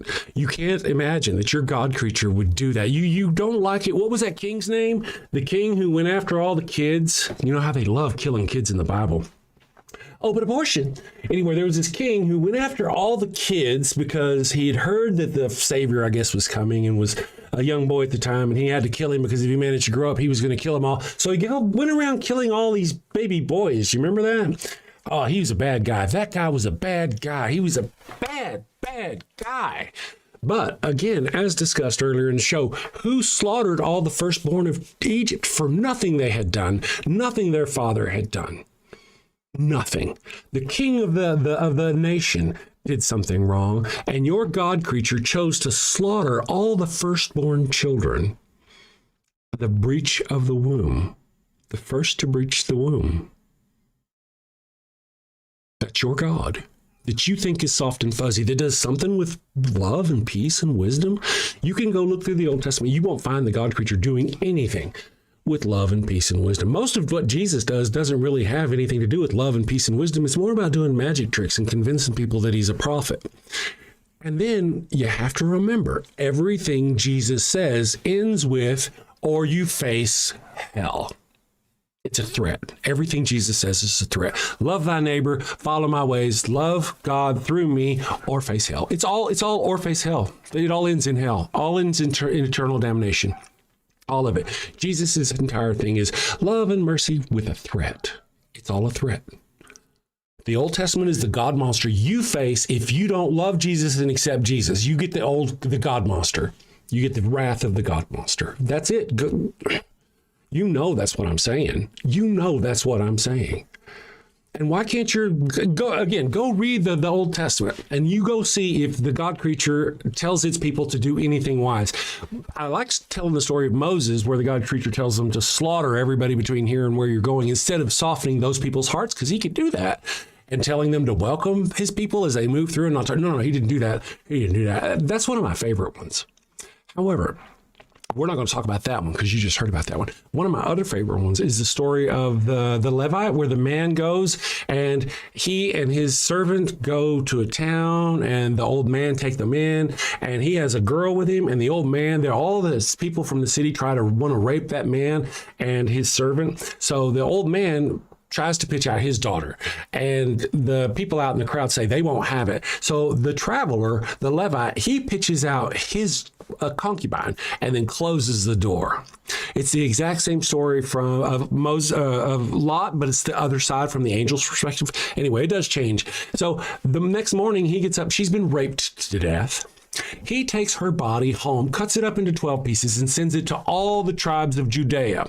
Then, under the word of God, they gather outside this city, and they're going to slaughter all these people, okay, for what they've done to that one girl who didn't protect her. He didn't protect her. But no, they're going to kill all of them because of her. Okay. So then the armies of God go up against the city of Benjamin or Benjamite or whatever the city is called, because I think it's the Benjamites who they're fighting. Anyway, they go up against them and they get their asses handed to them. They get fucking asses handed to them. Then they back up, right? They back up and they're like, oh shit. And they go to the mountain where God is kicking it on a mountain, and they talk to God. Probably sacrificing some animals and shit. Say, God, what could we do? I mean, these people did a horrendous thing and we just lost 10,000 people fighting them. Go look, the numbers are staggering, over 100,000 by the time they're done. And God says, go forth and attack the city. So they do. They go down there, and they attack the city. The Benjamites open the gate and fucking kick their ass. Bam, bam, bam, bam, bam, bam, bam, bam. And they back up. And they go to God on the mountain like, what the fuck? God, how are you not going to help us? Do what I say. Go attack. So they go down to attack them. But this time they get smart.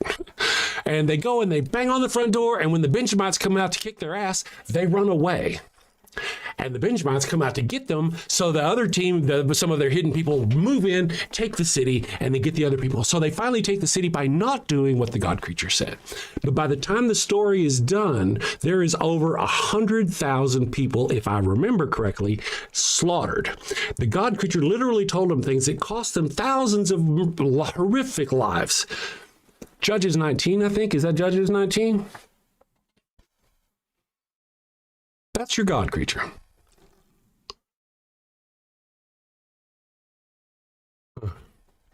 Let's see. There's nothing you could say that would convince any atheist to change your mind. Oh yeah, don't be preaching. I mean, you're not going to convince anybody. If anything, hang out. We'll get you. We'll get you. You'll be sending me a message in Discord. The literal Christian. Atheist historians even confirm Jesus, what you are on. Jesus existed. What you are on. Let me pin that.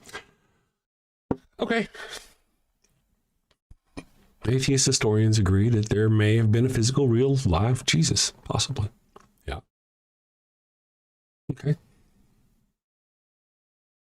Does it say former atheists who now wholeheartedly believe in Jesus Christ, the risen Savior, confirm Jesus existed? No. No, it doesn't. Just because they believe he may have been a real man didn't even convince them, did it? Even that didn't convince them. They're still atheists. Just because he's a real man doesn't mean anything. Matter of fact, if you read the stories of Jesus and what he did, where he went and what they did, it sounds more like a con job, like a group of people going around hacking a con. Like him and like 3 or 4 people. He's like, hey, baby, this chick over here. He's like, Mary, whatever. You, whenever we get there, I'm going to be preaching to the poor. You come up and touch my robe, okay? And then after you touch my robe, collapse to the ground and claim I've healed your bleeding. You've been bleeding for, I don't know, a dozen years. Tell them a dozen years. Oh, I've healed you with my touch. Okay. And then as soon as you're done, get up and get out of there as quickly as you can. Go read. Almost every one of Jesus's healing stories is exactly like that. It's like one person out of the crowd, that person disappears. The person who he heals in the story of Mark, chapter 2 or 3, he heals the man they lower through the roof. He blesses his sins. He heals the man rolls up his tent and leaves right then. The man who Jesus, you can really run this back and watch this later and look all this shit up. Have ChatGPT help you. The man who Jesus helped, the blind man, right after this in the same book, I think it's the same book. The man who Jesus was blind, he was in a town. The townspeople brought him the blind man. He takes the blind man to the outskirts of the city, takes 2 attempts to heal his blindness. Finally, he does heal the man, and then go read it. He tells the man to go home. Do not go back to the city. It's a scam. It's a scam. They fed 5,000. Oh my God, how did they feed 5,000? Well, that would be more of a scam too, wouldn't it? Where they had like some inventory and they just fed people and didn't tell them they had those foods. In the same chapter of the Bible, no, it's the same chapter. After Jesus feeds after Jesus feeds the hungry, the people with the fishes and loaves, him and his own people get on a boat. The disciples get on a boat and they go to a place and they're on a boat and they only have 1 loaf of bread. And his disciples are panicking. I know you're thinking, why are his disciples panicking? I mean, they've got a loaf of bread and he only needed a couple of loaves to feed all those people. So surely Jesus could make bread. Well, in the story, they don't even ask Jesus. Why don't they ask Jesus to make more bread? What happens is they start openly panicking, and Jesus is like, dude, what are you doing? Weren't you, catch my words here, catch my words. Weren't you literally the guys who just picked up the baskets from when we fed all those thousands of people? How many baskets did we have left? So then they rattle it out like it's an inventory. Literally, they give them the numbers. It was 12 baskets of this. It was 4 baskets of this. They were counting them. Sounds more like an inventory, right? But wait a second. You were literally there. You knew, you picked up the baskets with the food. That's how much you fucking knew. And yet now you're panicking because you're on a boat with a single piece of loaf of bread. It's a scam, people. It's a scam. It was a scam. Why did they die for a lie? Yes, they would have died had they gotten caught.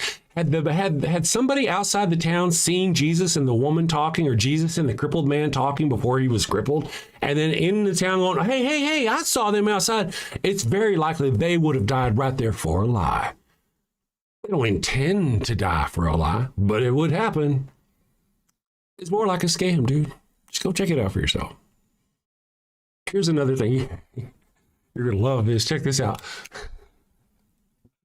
Part of this scam. And don't believe me, man. Go read the book of Mark. Mark's the earliest, I think, of the God. Go read Mark.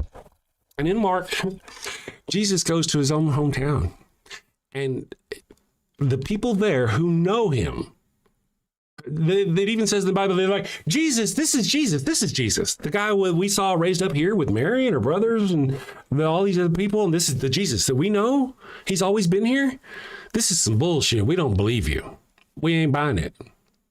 That's what he said. And Jesus said, a prophet, remember that, a prophet, not a God incarnate, prophet. A prophet gets no respect in his own hometown because they didn't buy his bullshit. All he was able to do, and this is in Mark, all he was able to do, he wasn't able to perform any miracles, it says. All he was able to do was heal a couple of people. Okay? All he could do was heal. That sounds very scamish, right? We already got the people, a lady or a disciple, or hey man, you pretend to be a blind guy, or hey man, you pretend to be a leper, or hey man, wrap up like a leper. They're not going to get too close to you and look. But after I've healed you, you can just peel those bandages off and you're healed. it makes so much more sense. It's obvious when you stop and think. It's fucking obvious.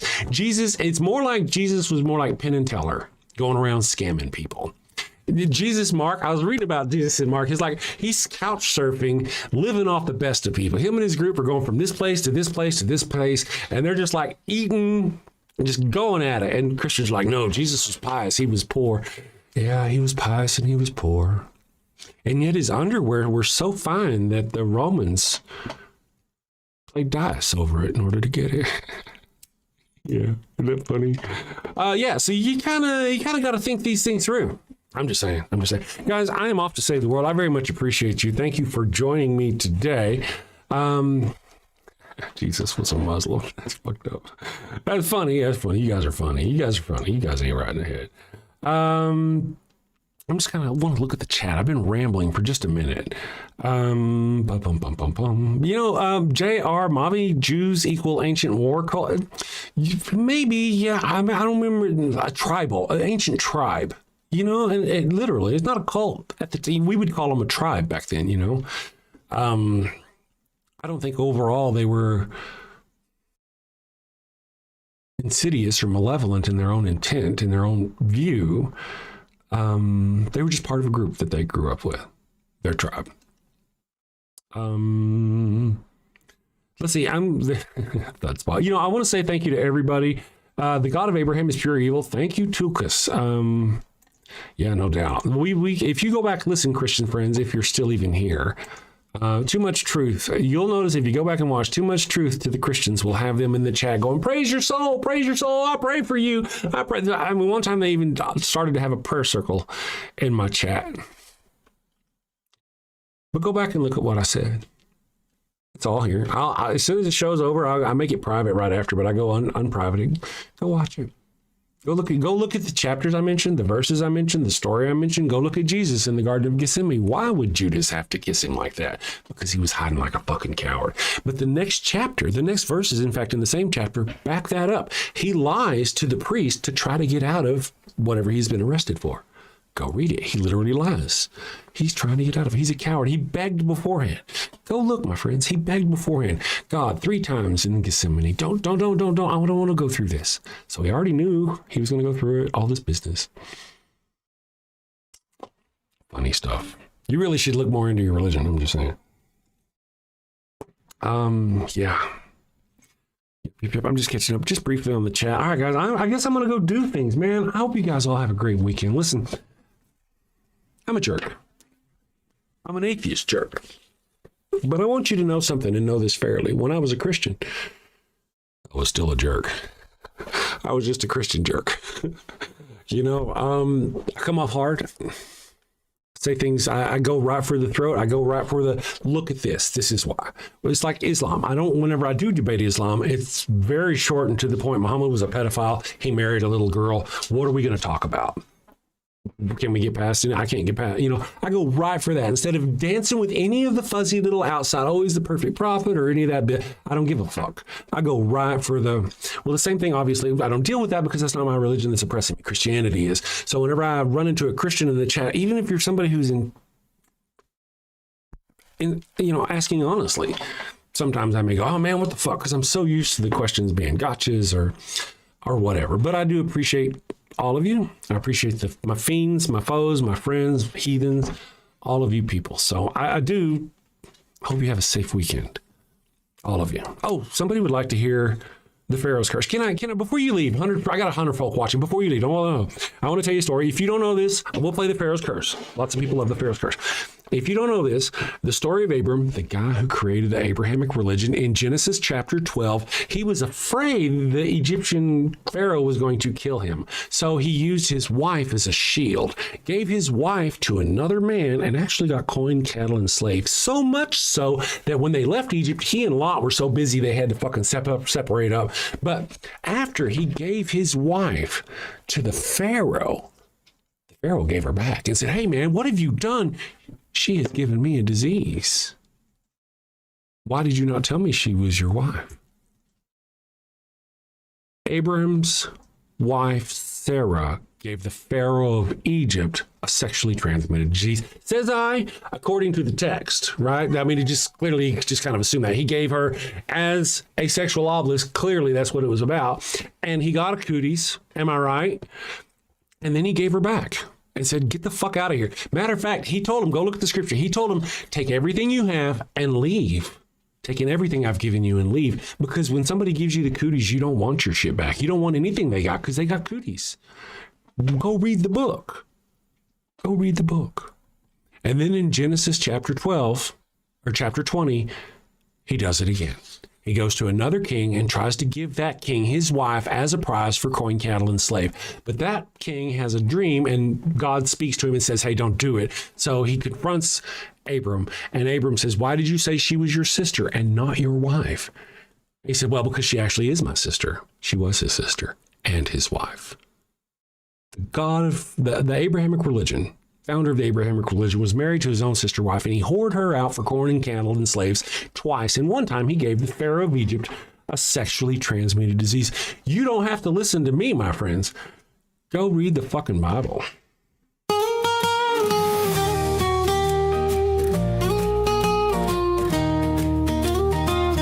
Mi burrito es tan bueno. It burns when I pee.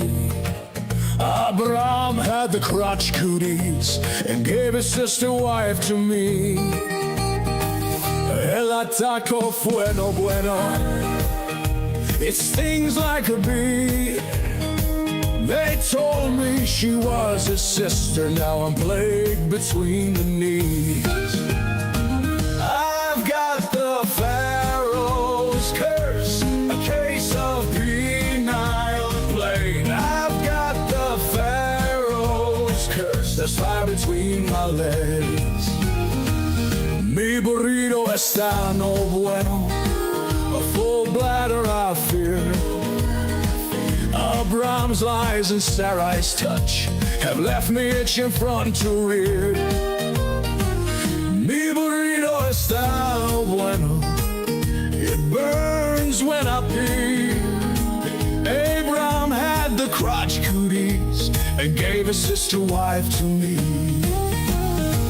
I've got the Pharaoh's curse, a case of penile plague. I've got the Pharaoh's curse, there's fire between my legs.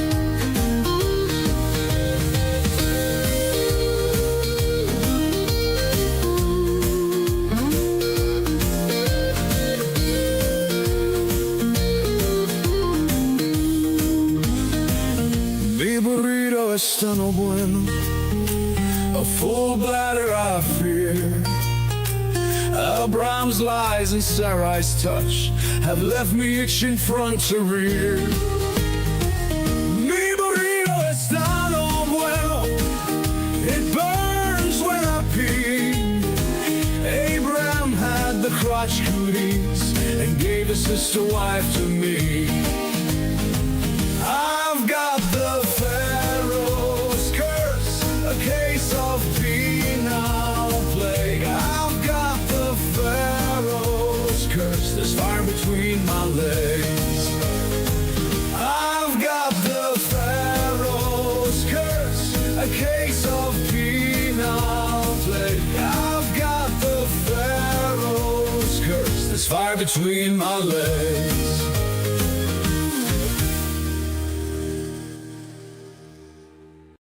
Right. So thank you all for joining me today. I've got a new thing I want to start doing at the end of the show. I'm horrible about promoting me or anything else in the show. I'm very bad about it. I'm going to try to end the show. I normally always read the super chats. I'd like to say, if you'd like to support the channel, we do appreciate your memberships. I'm cheap. I'm a cheap whore, $1 a month. Get you the little icons down there. And your super chats, I do appreciate those. So I want to try to remember to read those. I want to try to remember to say, if you'd like to, go ahead and support down there. And there's a link down there. If you don't like supporting down there, you can go through the link tree and support us. So now I will read the chats, super chats. But as part of my new process, because I always forget to do this, I would like to tell you people that we do have a Discord community. It is a growing, vibrant community. There's a lot of people there. They have a weekly thing on Wednesday where they can get in there and debate and talk, and it's a lot of fun. So I'm going to do the apostrophe Discord in the chat here. and it will present you the link. Oh, Ms. Non-Sequitur was already there doing it. So yeah, please, I'm going to try to remember every day at the end of the show to encourage people to, help support the channel if you can. And then, of course, to go join our Discord. Now, to thank you for our super chats today. Let me get to those. I really appreciate you guys. You're all fantastic. All the sinning I can do with this money, you just don't know. You just don't know. It's like all those tithes out there that could have gone into cancer research. It kind of probably they feel the same way. Let me bring up our deal here. 2 hours ago, the atheist mechanic. Jesus has been dead for over 2,000 years. He isn't coming back. He lied to you, Christians. Indeed. But he's coming back in your lifetime, right? Right. Go ask chat how many generations there are in 2,000 years. And just ask. Go find out. And then that number is the number of people that thought they were going to see the coming of the Lord. Go find out. All right. And then also the atheist mechanic for another $10 says, I, along with many others, are slave to no masters and subject to no kings. God is a weak, immoral thug at best. It's impotent, useless, pathetic, can't even protect its own children in its own house, right? Right? Free will. That priest's free will really is important. Super chat. Caleb asks, if God turned out was real and you had the opportunity to speak with him, what would you say and what would you ask? Again, I think most I would ask about why the horrific things, and there's a lot. I have issues with the God creature. Yeah, there are a lot. Let's see. We also have somebody. Gods are imaginary tyrants invented by power-hungry religious men, says GeoSam, to enslave minds, demand obedience, and justify oppression. This was a $10 super chat. Thank you very much. Super Glenn. Super GeoSam. GeoSam, thank you very much. And then Austin's Corner said, keep doing the Lord's work for $1. Thank you very much. I appreciate you. We got a couple of new subscribers, Faustino, Philosophy King, and for $3.68, Kale said, Kaylee, I'm going to call Kay. Kay said, would you say that there is a difference between intelligence and wisdom? Does that pop that up there? It does not. And if so, would you say is the most wise man in recorded history? Yes, I think there's a difference, a clear, distinct difference between the two. And I don't really know who the wisest person is in history. I don't really know, like King Solomon is claimed to be super wise in the Bible. Is that kind of the thing? I don't know if that's a thing or not. But what I did want to end on that one with is I appreciate the super chat. However, being a wise or an intelligent person and them believing in a God creature doesn't convince me. That's an appeal to authority. Not that that's what this person was doing. I'm just saying, thank you for the super chat. And then Flanker for Flanker 130. Good morning, Flanker. That's a new name. Nice to see new faces in the chat. I appreciate you, fellow burners, for joining me. Says, I don't think Christians in chat realize that we know more about their book than they do, and it's why we are out. That's how we got out. Many of us. That's why. Go read your own book. That's what I've been telling you through this whole show. Go read your book. I've been pointing to things, telling you things. You even know the things. You know the God creature killed the firstborn children of Egypt. You know that. You know that in order to avoid that happening, people had to go slaughter innocent animals, catch their blood, and paint that blood over a door to protect their babies from your God creature. You know that. You already know that. You just don't see it as disgusting. Carl Sagan. What about Carl Sagan? Sorry, Flucky. I'm just checking out here. Okay, also, let me see. More super chats. Then we go on. How about all of the scientific advancements, says Flanker, for another $5. First one was $10. Second one was $5. Scientific advancements being stunted for 1,000 years, being locked up for saying anything against the Bible until the Enlightenment. I do want to mention that, I don't know if you know this or not, there is a horrific imbalance between in the study of biology and medicine between men and women. So women are really complex, but we don't know a lot about them because the research into them has been slight. For example, car test dummies were all based on men for the longest time, right? That's just kind of an example. So for women, the scientific advancement for women has been stunted because of the interference of theology in science. if you don't know this or not, I think it's May, back in 1650 somewhere, the original founder of the original Illuminati. Go look up what he was doing and why he did it. He created that as a group of intellects to get religion out of university. They had too much power. They had too much influence in the university and the schools. The original Illuminati were founded to stop theists in universities. So, my thingy seems awful small. My camera, I seem awful small on my screen here. Sorry, it's a little late for this, but let me just, there we go. I'd be tall now. Well, I'm taller. Anyway, so yeah. So 1,000 years. There were a lot of scientific advancements made under the umbrella of Christianity. Cannot say that's not true, but you can't say they wouldn't have happened had Christianity not been there. Right? I mean, you can't say that. Christianity was something that was already covered over Roman Catholics, and when the Roman Empire fell and all that stuff, and then you had all the spread of Christianity through there. You had an entire continent that was covered with Christianity. Anything like science that developed under there, you're going to take credit for. I mean, but would that have happened anyway? Possibly. Might have even happened and gone better. There were so many times throughout history where Christians were directly against science. There are many, you're going to be saying, oh, this one guy was a Christian. He was this atheist back in this day was a Christian. He was a Christian. Yeah, part of the reason why that could have been was because they were raised Christian and that's what they were indoctrinated. And the other part of it is because throughout history, it was very likely if you denied God, they would fucking kill you. Right? Right. So how many scientists out there you think are Christians but weren't because they were afraid for their lives? Interesting stuff. Thank you all for the super chats, my friends. I have just rambled on. I appreciate you again. Discord. Check out our Discord below. Thank you for all the super chats. Become a member. Throw us some coin and send safely, my friends. We will see you Monday.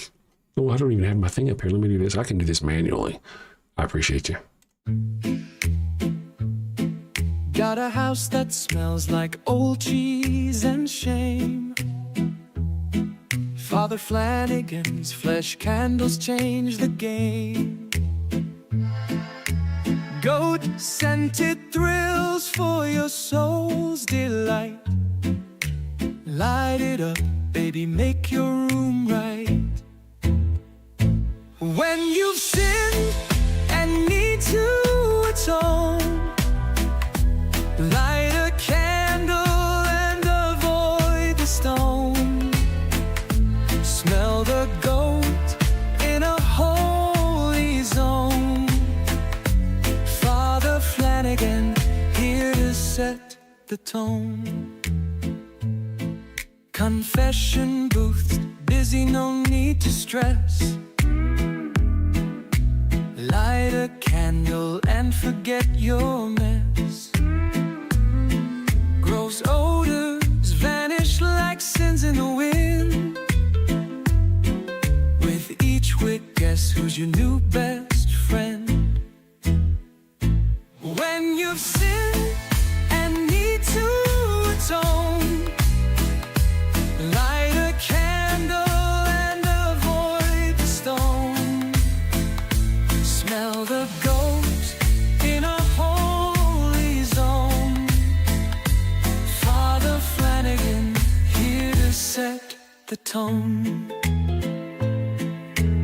Lambs and calves may have their day, but goat's the scent that leads the way.